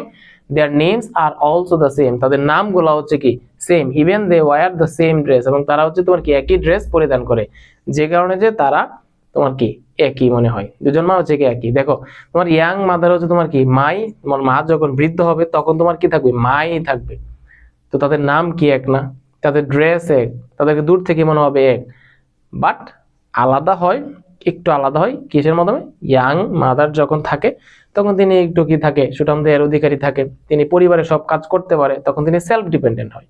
বাট মা যখন একটু বৃদ্ধ হয়ে যায়, মাই থাকে বাট তিনি হয়ে যায় কি পরিবারের অন্য মানুষের কাছে ডিপেন্ডেন্ট হয়ে যায়, তখন তিনি আর কাজ নিজে নিজে কাজ করতে পারে না, অন্যদের দ্বারা কাজ করিয়ে নেয়। সো এই দুইটা ভাবে আমরা তোমাকে ব্যাখ্যা করে দিলাম যে কিভাবে এক আর কিভাবে হচ্ছে ভিন্ন। তো সি নাম্বার তোমাকে বলতেছে what did the first mother do to the speaker, what did the first mother do to the speaker, এই যে প্রথম মা কবিকে কি করেছেন। The first mother gave birth to the speaker, প্রথম যে মাটা ছিল ইয়াং মাদার, সেই ইয়াং মাদার এই কবিকে, বক্তাকে তিনি কি করেছেন, জন্ম দিয়েছেন, এন্ড নার্চার্ড, লালন পালন করে দিয়েছেন, her with love and affection, ভালোবাসা এবং অ্যাফেকশন দিয়ে তাকে লালন পালন করছে। and she also helped her to start her career, এবং she also helped, এবং এই প্রথম মা তাকে সাহায্য করেছিল টু, মানে তাকে সাহায্য করেছিল টু স্টার্ট, শুরু করে দিতে, হার কেরিয়ার, তার যে কেরিয়ারটা আছে সেই কেরিয়ারটা শুরু করে দেওয়ার জন্য তাকে সাহায্য সহযোগিতা করছে। তো তোমাকে বলতেছে প্রথম মা তাকে কি কি কাজ করে দিছে, তার প্রথম মা তাকে পৃথিবীর আলো দেখাইছে, জন্ম দিছে, তার লালন পালন করছে, ভালোবাসা এবং অ্যাফেকশন দিয়ে তাকে হচ্ছে তার কেরিয়ারটা শুরু করে দিছে তাকে, তাই না? আচ্ছা এরপরে দেখো ডি নাম্বার তোমাকে বলতেছে who was the speaker's second mother, who was the speaker second mother, দ্বিতীয় মানে এই বক্তার বা লেখকের বা লেখিকার দ্বিতীয় মাটা কে, ডেসক্রাইব হার ব্রিফলি, এবং হচ্ছে দ্বিতীয় মাটাকে তুমি সংক্ষেপে কি করো, ব্যাখ্যা করো। The speaker's second mother was none but the speaker's own mother in her old age, বলতেছে দ্য স্পিকার সেকেন্ড মাদার, এই বক্তার দ্বিতীয় মাটা ওয়াজ নান বাট, সে হচ্ছে আর কেউ ছিল না, দ্য স্পিকার ওন মাদার, তার নিজের মা ছাড়া অন্য কেউ ছিল না, সেম মাই, তার নিজের মাই, এটা ভিন্ন কোনো মা না। আর ওল্ড এজ, জাস্ট তার সময়টা কি ছিল, কি বৃদ্ধ বয়সী ছিল। প্রথম মা ছিল কি ইয়াং, দ্বিতীয় মাটা ছিল কি মানে ওল্ড মাদার, বাট মা তো একটাই। হ্যাঁ, জাস্ট তাদের যে গঠনের দিক দিয়ে একটু চেঞ্জ হয়েছে। এরপর দেখো the second mother was sickly, তার দ্বিতীয় মা ছিল অসুস্থ এবং হচ্ছে দুর্বল। আর মাইন্ড বিকেম ক্লাউডেড, তার মনটা কি ছিল, ক্লাউডেড, অস্বচ্ছ। তখন তার আর মেমোরি ওই রকম স্ট্রং ছিল না। মানুষ মানে তখন হচ্ছে একটা মানুষ যখন বৃদ্ধ হয় তখন সবকিছু ভুলে যেতে শুরু করে। সে অ্যাক্টেড লাইক এ চাইল্ড, এবং সে হচ্ছে তোমার কি একটা শিশুর মতো আচরণ করে। And was dependent on her daughter, এবং সে হচ্ছে তার মেয়ে অর্থাৎ লেখিকার স্পিকারের কাছে কি ছিল, ডিপেন্ডেন্ট ছিল, নির্ভরশীল ছিল। And she became a stranger to her daughter, এবং সে হচ্ছে তোমার কি ওই তার যে ডটারের কাছে সে কি ছিল, আগন্তুক ছিল, অপরিচিত ব্যক্তি হিসেবে সে পরিচিত ছিল আর কি। সো এই ছিল আমার ডি নাম্বার যে শর্ট কোয়েশ্চেন্স এর আনসারটা। এবার হচ্ছে আমরা ই নাম্বারটা দেখবো, what would be the speaker's advice to our own children. লেখিকা কিন্তু বা হচ্ছে স্পিকার এই পয়েমের মাঝে তার সন্তানদেরকে একটা কি করছে, অ্যাডভাইস দিছে, এবং কি অ্যাডভাইসটা দিছে সেটা তোমার কাছ থেকে জানতে চাওয়া হচ্ছে। The speaker's advice to her own children, যে বক্তার বা আদেশ বা তোমার অ্যাডভাইস, উপদেশ, টু হার ওন চিলড্রেন, তার নিজের যে ছেলে মেয়ে থাকবে সেই ছেলে মেয়েদের প্রতি তার যে উপদেশটা আছে, would be to love both the mothers, দুজন মাকে কি করতে চেয়েছেন, কি করতে বলেছেন, ভালোবাসার জন্য বলেছেন। ইয়াং অ্যান্ড দ্য ওল্ড, বলতেছে কবি তার সন্তানদের তিনি উপদেশ দিছেন যে তোমরা তোমাদের দুজন মাকে কি করবা, ভালোবাসবা। তোমার ইয়াং মাদারকে তুমি ভালোবাসবা, মা যখন বৃদ্ধ হয়ে যাবে তখনও তোমার ওই মাকে ভালোবাসবা। হ্যাঁ, and just as both loved them, যেহেতু মানে just as both them, just as যেভাবে উভয় লাভ দেম, উভয় তাদেরকে কি করতো, ভালোবাসতো, ঠিক সেইভাবেই তুমি কি করবো, তোমার দুজন মাকে তোমাদের কি করবা, ভালোবাসবা। ওকে, আচ্ছা এবার আসো, এবার তোমাকে বলতেছে F number, I have two mothers, explain how the speakers have two mothers. আমার দুইজন মা ছিল। এখন তোমাকে বলতেছে ব্যাখ্যা করো how the speaker had two mothers, একজন লেখিকার, এই লেখিকার বা বক্তার দুইজন মা কিভাবে ছিল সেটা তুমি কি করো, এক্সপ্লেইন করো। তোমার কাছে মনে হইতে পারে না যে একজনের দুইজন মা কেমনে হয়, বলো, এবং কিভাবে হয়েছে এটা তোমাকে কি করতে বলছে, এক্সপ্লেইন করতে বলছে। তুমি বলবা যে the speakers had two mothers who were in fact the same person. দেখো দুইজন মা ছিল বাট অ্যাকচুয়ালি তারা সেম পারসনই ছিল, একই ব্যক্তি ছিল। The first mother was the speaker's mother in her young age, প্রথম মা ছিল স্পিকারের ওই মা যিনি হচ্ছে তার কি যুবক বয়সের মা, ইয়াং এজের মা। And the second mother was the speaker's mother in her old age, এবং দ্বিতীয় মাটা ছিল তার কি, তার ইন হার ওল্ড, তার বৃদ্ধ বয়সের মা। হ্যাঁ, তার মা কিন্তু একটাই বাট এজটা হচ্ছে ভিন্ন। প্রথম হচ্ছে তোমার কি মানে ইয়াং এজের মা, আর দ্বিতীয়বার হচ্ছে তোমার কি ওল্ড এজের মা। কিন্তু মা ইয়াং থেকে যখন ওল্ড হয়ে যায় তখন কি মা চেঞ্জ হয়ে যায় না, মা তো মাই, তাই না? সো এভাবে হচ্ছে তোমার কি লেখিকা বলতেছে যে আই হ্যাড টু মাদার্স, আমার দুইজন মা ছিল। এবার আসো জি নাম্বার, তোমাকে বলতেছে we would come full circle, আমরা হচ্ছে তোমার কি একই একটা বৃত্তের মাঝে, একটা সার্কেলের মাঝে আমরা কি হব, আবর্তিত হব। হ্যাঁ, what did the speaker mean, এটা দ্বারা তিনি কি বোঝাইছে, we would come full circle, আমরা হচ্ছে একই সার্কেলের যে কি ফিরে আসবো, এটা দ্বারা কি বোঝাচ্ছে, the speaker's mean that her mothers become being dependent on her had completed a natural circle. When the speaker was born, her mother nurtured her and helped her in every way. With time, her mother grew older, became weak and dependent. Then the speakers became her mother's strength. দেখো এখানে তোমাকে একটু বুঝাই দিই। দেখো লেখিকা যখন ছোট ছিল তখন তার মা কি করত, তার দেখাশোনা করছে, তাকে ছোট থেকে বড় বানাইছে। প্রথমে কিন্তু তার মা কি ছিল, তার মা ডিপেন্ডেন্ট, মানে সেলফ ডিপেন্ডেন্ট ছিল, কারো সাহায্য সহযোগিতা প্রয়োজন হয়েছে তখন তার লেখিকারে কি করছে, তাকে ছোট থেকে বড় করছে। বাট লেখিকা যখন একটু বড় হয়েছে তখন তার মা কি হয়ে যায়, বৃদ্ধ হয়ে যায়। তখন মা যখন বৃদ্ধ হয়ে যায় তখন কি করতো, ওই লেখিকা কি করছে, তার মারে কি করছে, সাহায্য করছে, তার মাকে সেবা শুশ্রূষা করছে। এই যে একটা প্রসেস, এটাকে তিনি এখানে সার্কেলের সাথে তুলনা করছে। প্রথমে মা সাহায্য করছে ছোট মেয়েটাকে, তাকে ছোট মানে আস্তে আস্তে তাকে লালন পালন করে বড় করছে। পরবর্তীতে ওই মেয়েটা তার মাকে কি করে, তার মাকে হেল্প করে, সেবা শুশ্রূষা করে, এবং এই প্রসেসটাকে তিনি কি বলছে, একটা চক্র আকারে চলতে থাকে, এবং এটাকে তিনি এখানে we would come full circle হিসেবে কল্পনা করছে। বুঝা গেছে? এই যে দেখো এই কথাটা কিন্তু এখানে বলা হইতেছে যে প্রথম হচ্ছে তোমার কি, তোমার her mother's becoming dependent on her had completed natural circle when the speaker was born। যখন হচ্ছে বক্তা বা লেখিকা was born জন্মগ্রহণ করেছিল, her mother nurtured her, তার মা তাকে লালন পালন করছে, তাকে সাহায্য করছে জীবনের প্রত্যেকটা ক্ষেত্রে। with time her mother grew older, সময়ের ধারায় তখন তার মা যখন কি হয়ে গেল, একটু বৃদ্ধ হয়ে গেল, তার মা হয়ে গেছে অসুস্থ, এবং হচ্ছে তোমার কি, তার মা দুর্বল হয়ে গেছে এবং হচ্ছে নির্ভরশীল হয়ে গেছে। দেন তারপরে the speaker became her mother strength, এবং তারপরে যে তোমার ওই বক্তারাই ছিল কি তার মায়ের শক্তির কারণ, মানে তার মায়ের দেখাশোনা কে করতো তখন, স্পিকার করতো বা লেখিকা করতো। 8 নাম্বার তোমাকে বলতেছে যে why did the speaker call her biological mother the second mother. তোমাকে কি বলতেছে দেখো, যে why did the speaker call her biological mother the second mother, যে why did the speaker call her biological mother the second mother, তার এই যে biological মাদারকে কেন তাকে সেকেন্ড মাদার হিসেবে তিনি ডাকতেছেন। এর আনসারটা দেখো, the speakers biological mother ব্রট her into this world, তার যে বায়োলজিক্যাল মাটা আছে সেটা তাকে এই পৃথিবীর আলো দেখাইছে, পৃথিবীতে নিয়ে আসছে, and raised her, তাকে লালন পালন করছে, and guided her through life, সারা জীবনব্যাপী তাকে গাইড করে গেছেন। দেন তারপরে this very mother in her old age, তার এই মাটা তার বৃদ্ধ বয়সে বিকেম সামন, এমন একজন ব্যক্তি হয়ে গেছে, হু নিডেড কেয়ার, যার তখন কিসের প্রয়োজন হতো, সাহায্যের প্রয়োজন হতো, মানে সাহায্য অ্যাকচুয়ালি কেয়ার, যত্নের প্রয়োজন হতো, সাপোর্ট সমর্থনের প্রয়োজন হতো। সে বিকেম মোর চাইল্ড লাইক, সে হচ্ছে তোমার কি মানে শিশুদের মতো হয়ে গেছিল, and a stranger to the speaker, এবং হচ্ছে আগন্তুকের মতো হয়ে গেছিল কার কাছে, স্পিকারের কাছে, বক্তার কাছে। দ্যাটস ওয়াই, যে কারণে the speaker called her biological mother the second mother, এবং যে কারণে তার এই লেখিকা তার বায়োলজিক্যাল মাকে কি বলা হয়, তার বায়োলজিক্যাল মাকে সেকেন্ড মাদার হিসেবে ডাকছে, তাই না? আচ্ছা, এরপরে দেখো দেয়া আছে 8 number, what is the main theme of the poem. প্রত্যেকটা পোয়েমের যতগুলো পোয়েম আছে 7টা পোয়েম, এই 7টা পোয়েমের তুমি কি করতে হবে, প্রত্যেকটা পোয়েমের থিমটা মুখস্থ করবে। দেখবা তুমি শিওর থাকো এই পোয়েম থেকে 3 থেকে 4টা প্রশ্ন করবে তোমার থিম নিয়ে। বলতে পারো, what is the main theme of o me O life, what is the main theme of two mothers remembered, what is the main theme of books.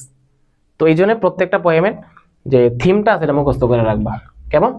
আচ্ছা, তাহলে এখানে বলতেছে what is the main theme of the poem, এই পোয়েমের, হ্যাঁ, এই যে তোমার two mothers remembered পোয়েমের main থিমটা কি?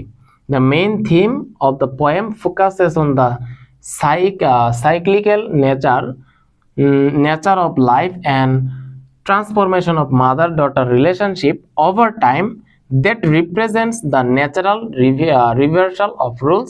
The rules shift when a mother grows old and her children must take care of her in her old age। দেখো এই পয়েমটা দ্বারা আসলে বোঝাচ্ছে যখন মায়েরাও যে তোমার কি থাকে ইয়াং থাকে, তখন বাচ্চাদের সেবা যত্ন করবে, বাচ্চাদেরকে তাদের মানে সেবা শুশ্রূষা দিয়ে কি করবে, বড় করবে, লালন পালন করবে, এবং যখন মায়েরা বৃদ্ধ হয়ে যাবে তখন হচ্ছে ছোট সন্তানরা যখন বড় হয়ে যাবে তখন এই সন্তানরা তার মায়েদের কি নেবে, তার মায়ের দেখভাল করবে, তার মায়ের যত্ন নিবে, সাপোর্ট করবে। এই যে বিষয়টা, এটাই তোমাকে এখানে এই পোয়েমের মাঝে ফোকাস করা হয়েছে, এবং এটাই হচ্ছে এই পোয়েমের মেইন থিম।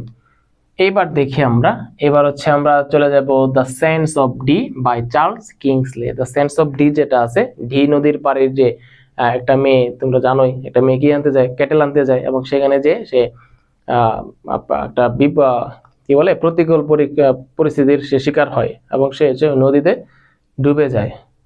ডি নদীর পাড়ে সে ডুবে যায়, এবং একটা সময় তাকে পাওয়া হয়, জেলেরা পাওয়ার পরে তাকে হচ্ছে ওইখানে কবর দেয় বালুচরে, তাই না? তো এটা থেকে হচ্ছে আমরা শর্ট কোশ্চেন গুলো এখন দেখবো।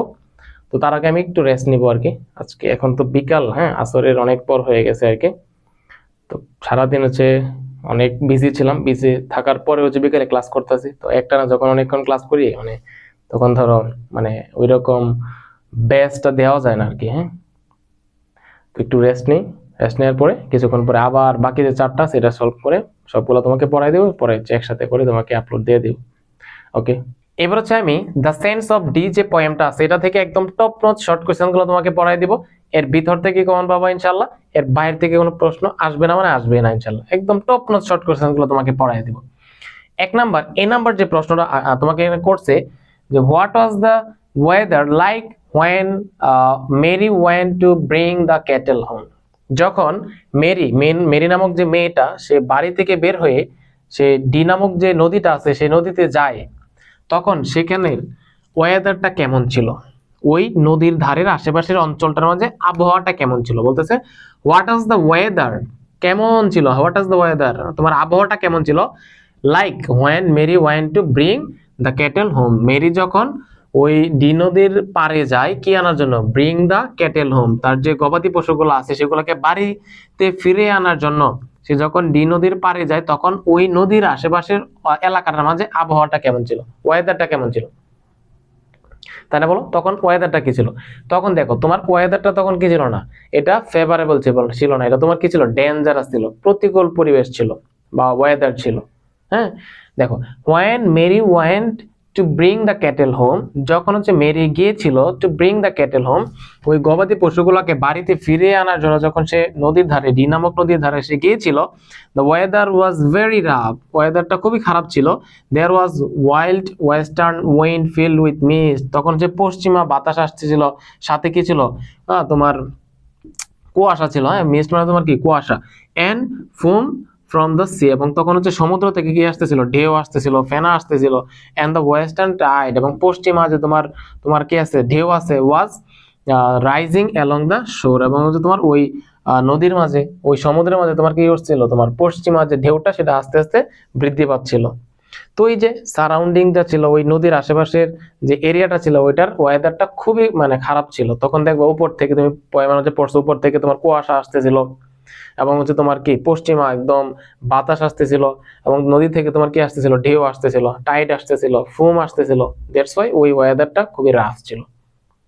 ওকে আচ্ছা, এবার দেখো আমরা পরের কোয়েশ্চেনটা দেখি। বি নাম্বার তোমাকে বলতেছে how has the poet describe the sea, ওই সমুদ্রটা বা ওই নদীটা ডি নামক সমুদ্রটা এটা কিভাবে কিভাবে কবি ডেসক্রাইব করছে, ওই ডি নামক সিটা কিভাবে তিনি ডেসক্রাইব করছেন। How has the poet describe the sea, the poet has describe the sea, কবি হচ্ছে এই সমুদ্রটাকে তিনি ডেসক্রাইব করছে, বর্ণনা করছে এজ এ ক্রুয়েল, একটা হচ্ছে নিষ্ঠুর, relentless and powerful force, phrase like cruel crawling foam and cruel hungry foam portray its merciless nature that consumes everything without hesitation। বলতেছে নদীটাকে এখানে নিষ্ঠুর হিসেবে বা সমুদ্রটাকে এখানে নিষ্ঠুর হিসেবে তিনি তুলে ধরছে এবং এই নিষ্ঠুরতার কারণে তিনি কি করছে, একটা মেয়ের জীবন পর্যন্ত সে কি করছে, নিয়ে নিছে।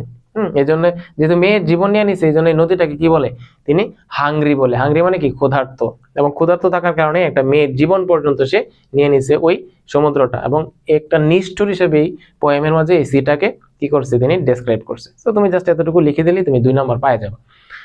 এবার আসো তুমি সি নাম্বার, তোমাকে বলতেছে narrate the story of Mary in your own words। narrate মানে তোমার কি করো, বর্ণনা করো, the story গল্পটা, কার গল্প, মেরি নামক যে মেয়েটা আছে ওই মেয়েটার গল্পটা তুমি ন্যারেট করো, বর্ণনা করো in your own words, তোমার নিজস্ব ভাষায়। নিজস্ব ভাষায় তুমি কি করো, মেরি নামক মেয়ের জীবনী বা তার গল্পটা, তার সাথে কি কি ঘটছিল, কি হয়েছিল সেটা তুমি কি করো, বর্ণনা করো। দেখো এখানে সুন্দর করে দেয়া আছে, তুমি একটু দেখে নিও। এরপর হচ্ছে আমি একটু লাইনটা একটু পড়াইয়া দিই তোমাকে, কারণ হচ্ছে সবগুলা শেষ করতে 70টা প্রশ্ন শেষ করতে আসলে অনেক সময়ের দরকার, তুমি বুঝতেই পারতেছো। আমি টাইম লস্ট করলাম না, জাস্ট একটু সিম্পলি বলে দিই যে Mary was a young girl, সে হচ্ছে একটা তোমার যুবতী মেয়ে ছিল। She lived in a coastal village, সে হচ্ছে একটা সমুদ্র উপকূলীয় অঞ্চলে বসবাস করতো বা গ্রামে বাস করতো। অন এ স্টর্মি ডে, একটা তোমার ঝড়ের দিনে, she was asked two bring the cattle back home across the sense of D নদীর পার থেকে, ডি নদীর বালুচর থেকে তোমার কি করতে, ওই গবাদি পশুগুলোকে বাড়িতে আনার জন্য তাকে বলা হয়। এবং শি ওয়েন্ট অ্যালোন, সে হচ্ছে একাকী ওই গবাদি পশুগুলোকে আনার জন্য যায়। And in the mean time, ঠিক সেই সময়টাই the western wind had caused the sea to rise, এবং হচ্ছে পশ্চিমা বাতাস সেটা তোমার কি করছিল, সমুদ্রের যে স্তরটা সেটা তোমার কি করেছিল, বৃদ্ধি করে দিয়েছিল। হ্যাঁ, তারপর হচ্ছে তোমার cause the sea to rise, বৃদ্ধি করে দিয়েছিল। And Mary got caught up in the rising tide and was drowned, এবং মেরি কি হয়েছিল, মেরি হচ্ছে তোমার ওই সমুদ্রের যে ঢেউ সেই ঢেউয়ের মধ্যে সে হচ্ছে পড়ে যায়, and was drowned, সে হচ্ছে তোমার কি ডুবে যায়।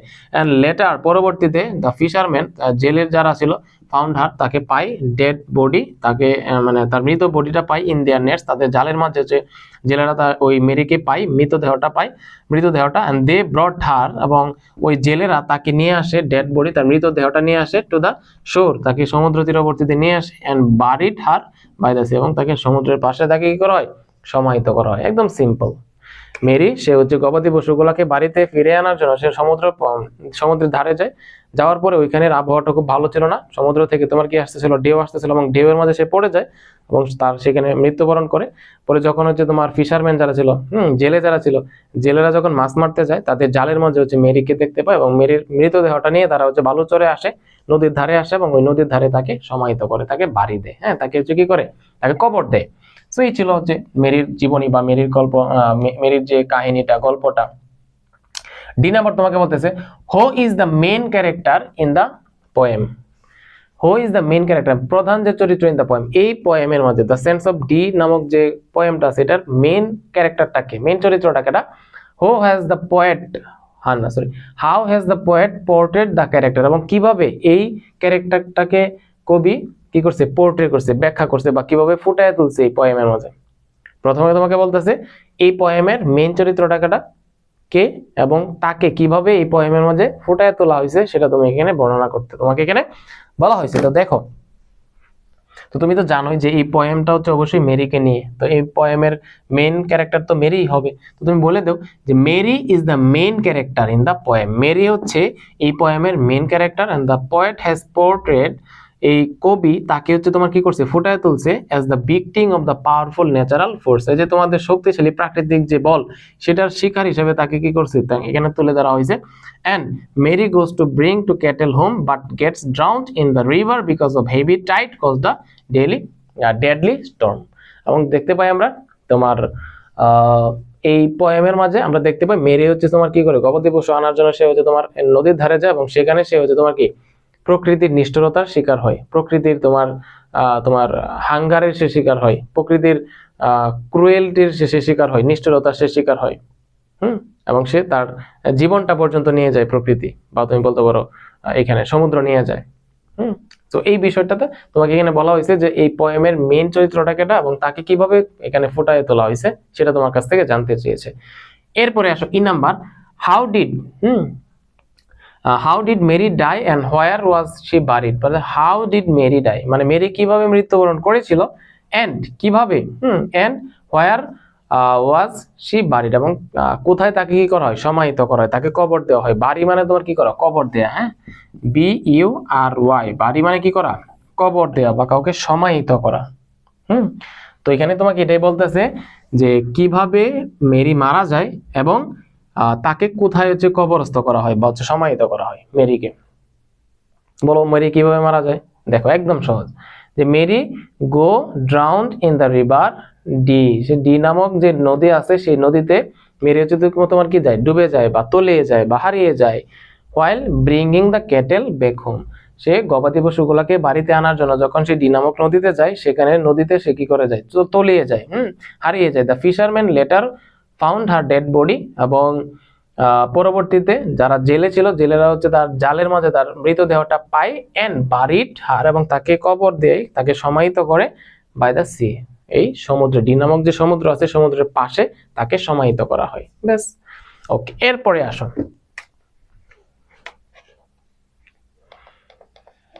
তোমাকে এফ নম্বরে বলা হচ্ছে what is the central theme of the poem, এই পোয়েমের মেইন থিমটা কি?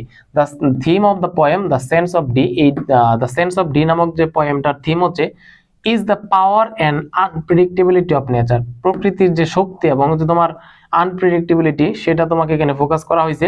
The poem shows that nature has the ability to cause harm despite its apparent beauty. দেখো প্রকৃতিরে তো আমরা দেখি সমুদ্র দেখতে কত সুন্দর দেখা যায়, হ্যাঁ, এর বাহ্যিক সৌন্দর্য কত সুন্দর, বাট এর পরেও এই সৌন্দর্যের থাকা সত্ত্বেও যে এটা তোমার কি অনেক সময় ক্ষতির কারণ হয়, বিশেষ করে অনেক সময় দেখা যায় মানুষের জীবন পর্যন্ত নিয়ে যায়, এটা হচ্ছে এখানে এই পোয়েমের মধ্যে ফুটিয়ে তোলা হয়েছে। The poem shows that the nature has the ability, প্রকৃতির হচ্ছে ক্ষমতা আছে, টু কজ হার্ম, ক্ষতি করার ক্ষমতা আছে, ডেসপাইট ইটস অ্যাপারেন্ট বিউটি, এটার দৃশ্যমান সৌন্দর্য থাকা সত্ত্বেও এটা অনেক সময় মানুষের ক্ষতির কারণ হিসেবে দাঁড়ায়, এবং সেটা ক্ষতি করার মতো অ্যাবিলিটি নেচারের রয়েছে। এটাই হচ্ছে এই পোয়েমের মেইন থিম। এবার আসো জি নাম্বার তোমাকে বলতেছে what does the poem teachers. এটা কিন্তু খুবই ইম্পর্টেন্ট, কারণ থিম রিলেটেড যেটা আসবে সেন্ট্রাল থিম, এটা কিন্তু অনেক ইম্পর্টেন্ট, কারণ যে কোনো পোয়েমের থিম দিয়ে দিতে পারে তোমাকে। জি নাম্বার তোমাকে বলতেছে what does the poem teachers. এই পোয়েমটা আমাদেরকে কি শিক্ষা দেয়? এই পোয়েমটা আমাদেরকে শিক্ষা দেয়, দ্য পোয়েম টিচেস আস, এই পোয়েমটা আমাদেরকে শিক্ষা দেয় about the importance of hiding warnings about natural disasters. আমাদের প্রাকৃতিক দুর্যোগের যে বিভিন্ন সংকেতগুলো আছে, ওয়ার্নিং গুলো আছে, সেগুলোর যে গুরুত্বটা, সেটা হচ্ছে তোমার কি করে, এটা আমাদেরকে শিক্ষা দেয়। কারণ আমাদের অনেক সময় ন্যাচারাল ডিজাস্টার হয়, সমুদ্রের মাঝে যখন জোয়ার হয়, তখন আসলে আমাদের সমুদ্রের ধারে না যাওয়াটাই ভালো। যেমনটা হচ্ছে আমরা এই মেরির জীবন থেকে আমরা দেখতে পাই, সমুদ্রের জোয়ারের সময় সে হচ্ছে সমুদ্রের পাড়ে যায়, দ্যাটস ওয়াই তাকেও তার জীবনটা ওই সমুদ্রটা কেড়ে নেয়। সো এটা থেকে আমাদের লার্নিং এর বিষয় হচ্ছে, যখন জ্বর হবে তখন হচ্ছে আমরা বাইরে বের হব না, কিংবা যে সমুদ্রে যখন ঢেউ হয়, জোয়ার হয়, তখন সমুদ্রে আমরা যাব না, তখন হচ্ছে এটা ক্ষতির কারণ হতে পারে। সো এটা থেকে যেটাই আমরা লার্নিং। এরপরে আসো এস নাম্বারটা হচ্ছে যে what happen to the girl in the poem. এই পোয়েমের মাঝে ওই মেরি নামক মেয়ের সাথে কি ঘটছে? In the poem Mary went to the sense of the river, same বিষয়, ডি নামক নদীতে সে যায়, এবং to bring the cattle back home, সে হচ্ছে তোমার ওই গবাদি পশুগুলোকে বাড়িতে আনার জন্য সে হচ্ছে নদীর ধারে যায়। But the gusty storm made the river water rise and she got drowned, এবং হচ্ছে তোমার ওই ঝড়ের কারণে নদীর যে তোমার পানির স্তরটা এটা বৃদ্ধি পায়, এবং সে হচ্ছে ওই নদীর পানিতে সে তলায় যায়, বা হচ্ছে হারিয়ে যায়, বা ডুবে যায়, এবং তার জীবনটা পর্যন্ত ওই নদীটা নিয়ে যায়। সো এটাই তোমাকে এখানে বোঝাইতেছে। এরপরে দেখো এরপরে আই নাম্বার বলতেছে why is the sea described as hungry. কেন এই নদীটাকে ক্ষুধার্ত হিসেবে বিবেচনা করা হয়েছে বা হচ্ছে ব্যাখ্যা করা হয়েছে? The sea is described as hungry to highlight its relentless and all consuming nature. The sea devours life without hesitation and remorse just like it took Mary's life. Okay, just সুন্দর করে এটা খাতার মধ্যে নোট করো এবং হচ্ছে মুখস্থ করে ফেলো, বেশ, একদম দুই পাওয়া যাবে তুমি। যে নাম্বার তোমাকে বলতেছে হোয়াট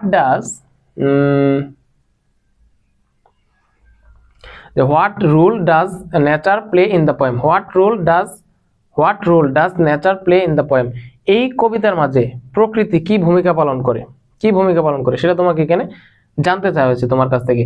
ইন দ্য পোয়েম, এই পোয়েমের মাঝে নেচার হচ্ছে ভূমিকা পালন করে the rule of antagonist as it was responsible for Mary's death. দেখো প্রশ্নটাকে বুঝছো, বলতেছে what role does nature play in the poem. এই কবিতার মাঝে কবি বা হচ্ছে এই কবিতার মাঝে নেচারটা কি ভূমিকা পালন করে? তোমাকে এখানে আনসার দিতে হচ্ছে in the poem nature plays the role antagonistic as it was responsible for Mary's death. এই কবিতার মাঝে প্রকৃতি হচ্ছে তোমার একটা শত্রু ভাবাপন্ন, অ্যান্টাগনিস্ট মানে তোমার শত্রু, বা শত্রু ভাবাপন্ন একটা ভূমিকা সে পালন করে, যেহেতু ইট ওয়াজ রেসপন্সিবল, এটা দায়ী ছিল ফর মেরিজ ডেথ, মেরির মৃত্যুর জন্য, যেহেতু এই প্রকৃতিটাই দায়ী ছিল, এই নদীটাই দায়ী ছিল, এই জন্য এটা হচ্ছে একটা শত্রু ভাবাপন্ন হচ্ছে তোমার কি করে একটা ভূমিকা পালন করে। নেচার স্পেশালি, প্রকৃতি বিশেষ করে দ্য সি, সমুদ্র, ইজ পাওয়ারফুল, সমুদ্র যে খুবই শক্তিশালী, কন্ট্রোলেবল, যেটাকে আমরা নিয়ন্ত্রণ করতে পারি না, এন্ড আনপ্রেডিক্টেবল, এবং হচ্ছে মানে যেটাকে ভবিষ্যৎবাণী করা যায় না, and it can take life without care, এবং কোনো কেয়ার ছাড়া এটা মানুষের কি নিয়ে নিতে পারে, জীবন নিয়ে নিতে পারে। সো এই যে এটাই হচ্ছে নেচারের কি রোল এই পোয়েমের মাঝে ভূমিকা পালন করছে। এবার হচ্ছে আমরা time you old gipsy man যে পোয়েমটা আছে, এই পোয়েম থেকে একদম টপ নোট শর্ট কোশ্চেন গুলো আমি তোমাকে পড়াই দিব, এর ভিতর থেকে কমন পাবা ইনশাআল্লাহ। তো দেখো এখানে এ নাম্বার প্রশ্ন তোমাকে বলা হচ্ছে যে why does the poet call time an old gipsy man. Why does the poet, কবি কেন, কল টাইম সময়কে ডাকে, অ্যান ওল্ড জিপসি ম্যান কেন কবি সময়কে একটা বৃদ্ধ যাযাবর ডাকে। তো তোমাকে এই পোয়েমটার প্রশ্নগুলো পড়ানোর আগে একটু এই পোয়েমের সারমর্মটা তোমাকে আমি বলে দিই, যে এই কবিতায় দেখা যায় যে সময় হচ্ছে একটা কি, সময়কে একটা বৃদ্ধ যাযাবরের সাথে তুলনা করে।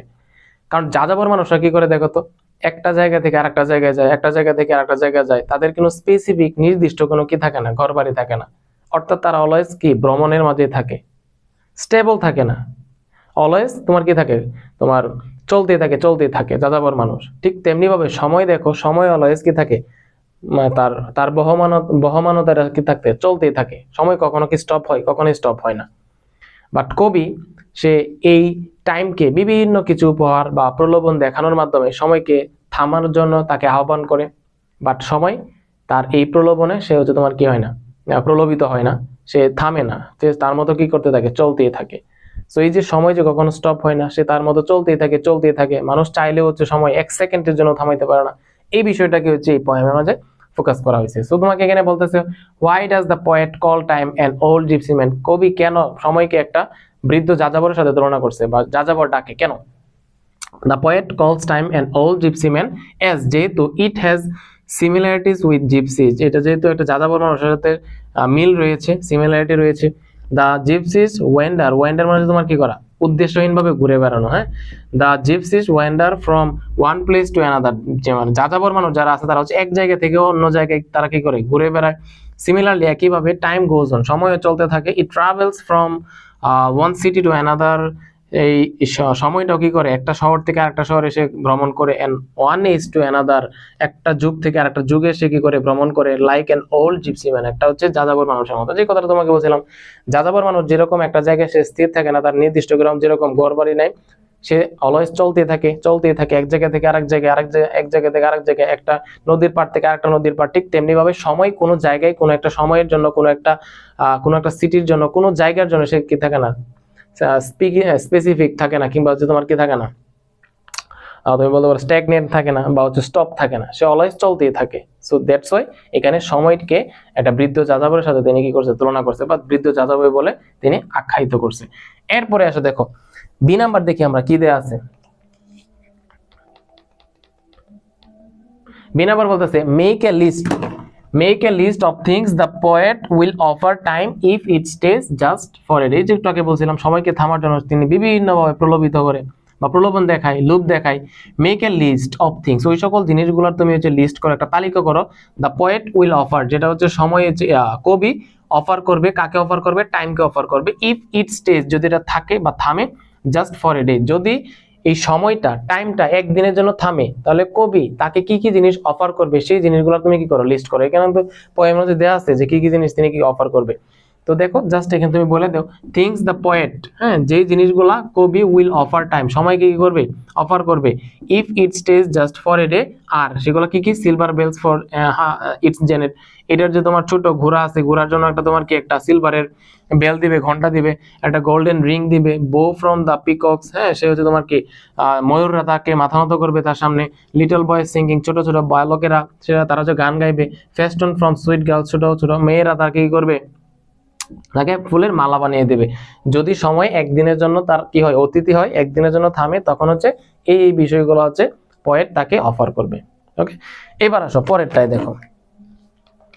সি নাম্বার তোমাকে বলতেছে যে what else can you offer time if it stay for a day, মানে সময় যদি একদিনের জন্য থামে কখনো, কল্পনা করো তোমার এসএসসি পরীক্ষা, তোমার 21 এপ্রিল না, তো তোমার যদি একদিনের জন্য তোমার থামে যায়, ধরো একদিন সময় গেলই না, সারাদিন তুমি পড়লা, এটা না এই ডে হিসেবে কাউন্ট হবে না, তখন তুমি কি করবা বলো তো? তুমি এটার বিনিময়ে সময়কে কি দিবা, কি কি অফার করবা? কবি তো অনেকগুলো জিনিস অফার করছে, এখন তুমি আর কি কি অফার করবা সময় যদি একদিনের জন্য তোমার স্টে করে থাকে বা থামে? If time stage for a day, যদি একদিনের জন্য থামে, I will offer it numerous twinkling stars of A moonlit night, হ্যাঁ, তারপর কি sparkling waves of N ocean and a garden full of flowers. I will also write a poem in honor of time and admire it.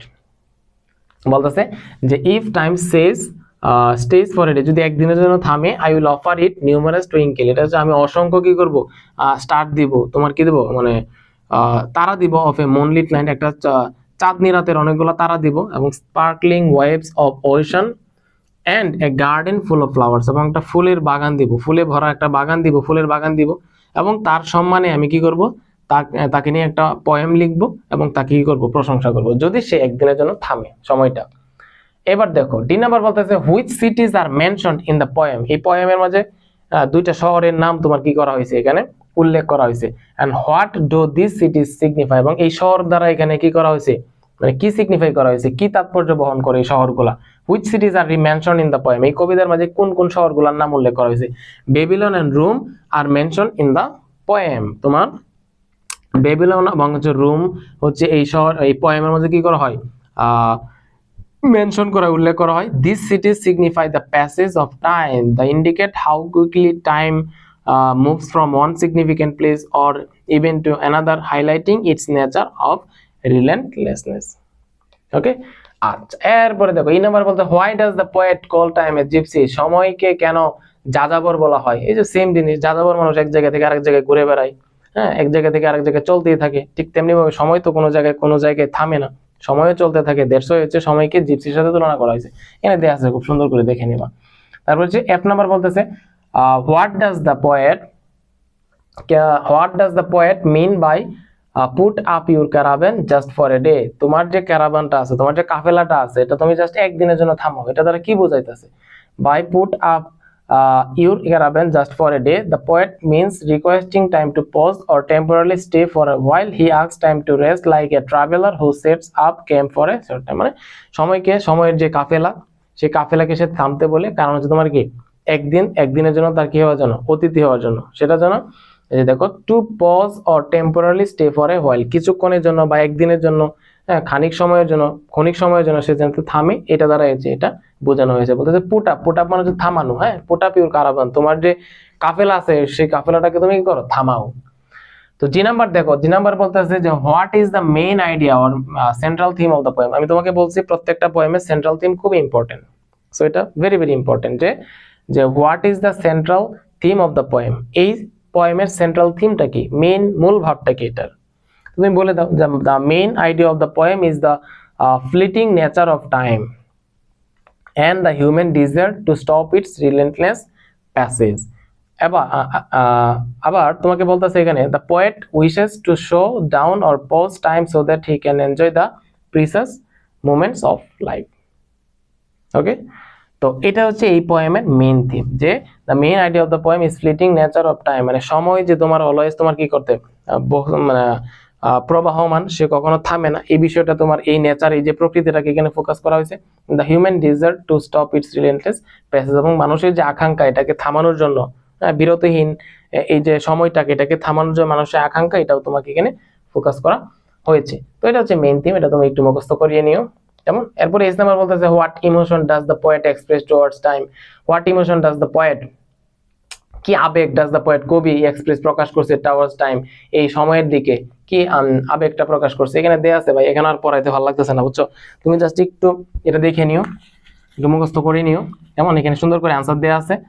এরপরে দেখো দেয়া আছে I number what lesson does the poet teach about life, জীবন সম্পর্কে এই পোয়েমটা বা এই লেসনটা, এটা আমাদেরকে কি শিক্ষা দেয়, জাস্ট একটু ভালো করে দেখে নিও এটা। এবার হচ্ছে আমরা stopping by woods on a snowy evening যে পোয়েমটা আছে, সেটা থেকে একদম টপ নোট শর্ট কোয়েশ্চেনগুলো আমি তোমাকে দেখাবো, জাস্ট তুমি একটু ভালো করে পড়ে নিও, ব্যাস এখান থেকে দেখবো কমন পাবা। ওকে, তো দেখো এখানে এ নাম্বার বলতেছে where do you think the poet is going, মানে কবি, তোমার মতে কবি কোথায় যাচ্ছেন, তোমার মতে কবি কোথায় যাচ্ছেন, হোয়াই ইজ গোয়িং দেয়ার, এবং কেন সেখানে যাচ্ছেন। হ্যাঁ, তো এটার আনসারটা খুব সুন্দর করে এখানে দেয়া আছে, ভাই একটু দেখে নিও। টাইম হচ্ছে অনেকটা চলে গেছে, প্রায় 2 ঘন্টার মতো ভিডিও হয়ে যেতেছে, তো আমি হচ্ছে কথাগুলো হচ্ছে এখন মানে গুছায় বলতে পারতেছি না, কারণ হচ্ছে খুবই টায়ার্ড ভাই, খুবই ক্লান্ত লাগতেছে। সো এই জন্য একটু ভাইয়া নিজে একটু ভালো করে একটু দেখে নিও। হ্যাঁ, সো এখানে আনসারটা খুব সুন্দর করে দেয়া আছে, তুমি জাস্ট একটু দেখে নিও, কেমন?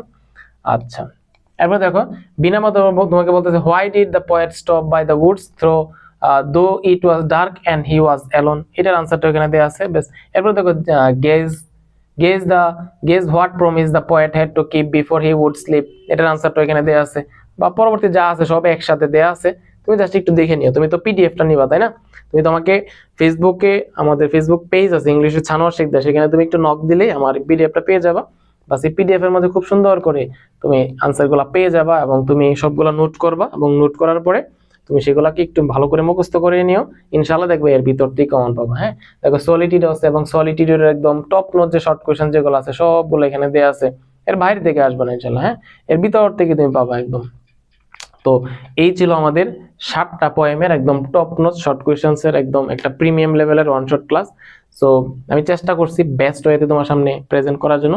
শেষের 2টা যে পোয়েম আছে সলিটিউড আর যে তোমার যে stopping by woods on snow evening যে পোয়েমটা, সেটা আসলে মানে টায়ার্ডনেসের কারণে আমি ক্লাসটা শেষ পর্যন্ত নিতে পারি নাই, কিন্তু তোমার সামনে উপস্থাপন করতে পারি নাই। তুমি 2টা পোয়েম একটু ভালো করে দেখে নিও, পিডিএফ এ তো তুমি পাবাই, আর বাকি যেগুলো আছে বাকি 5টা তো তোমাকে পড়াই দিলাম। তো আমি আশা করি ইনশাল্লাহ এর ভিতর থেকে তুমি 10 নাম্বার কমন পাবা। ঠিক আছে, 8টা প্রশ্নই কমন পাবা, জাস্ট 5টা প্রশ্নের আনসার দিবা শর্ট কোয়েশ্চেন্স, বেশ তুমি 10-এ 10 পাওয়া যাবা। এবং তোমরা কি পরবর্তীতে স্টোরির এরকম প্রিমিয়াম ক্লাস চাও কিনা, একদম প্রত্যেকটা স্টোরির টপ নোট শর্ট কোয়েশ্চেন্স নিয়ে ক্লাস চাও কিনা সেটা একটু ভাইকে কমেন্টে জানাও। এবং পরবর্তীতে কোন টপিকের আরো প্রিমিয়াম ক্লাস চাও সেটাও ভাইকে কমেন্টে জানাও, ইনশাল্লাহ চেষ্টা করবে ভাইয়া তোমার সামনে প্রেজেন্ট করবে, একদম বেস্ট ওয়েতে প্রেজেন্ট করার জন্য। সো ঠিক আছে, আল্লাহ হাফিজ, আজকের মতো এখানে বিদায় নিচ্ছি।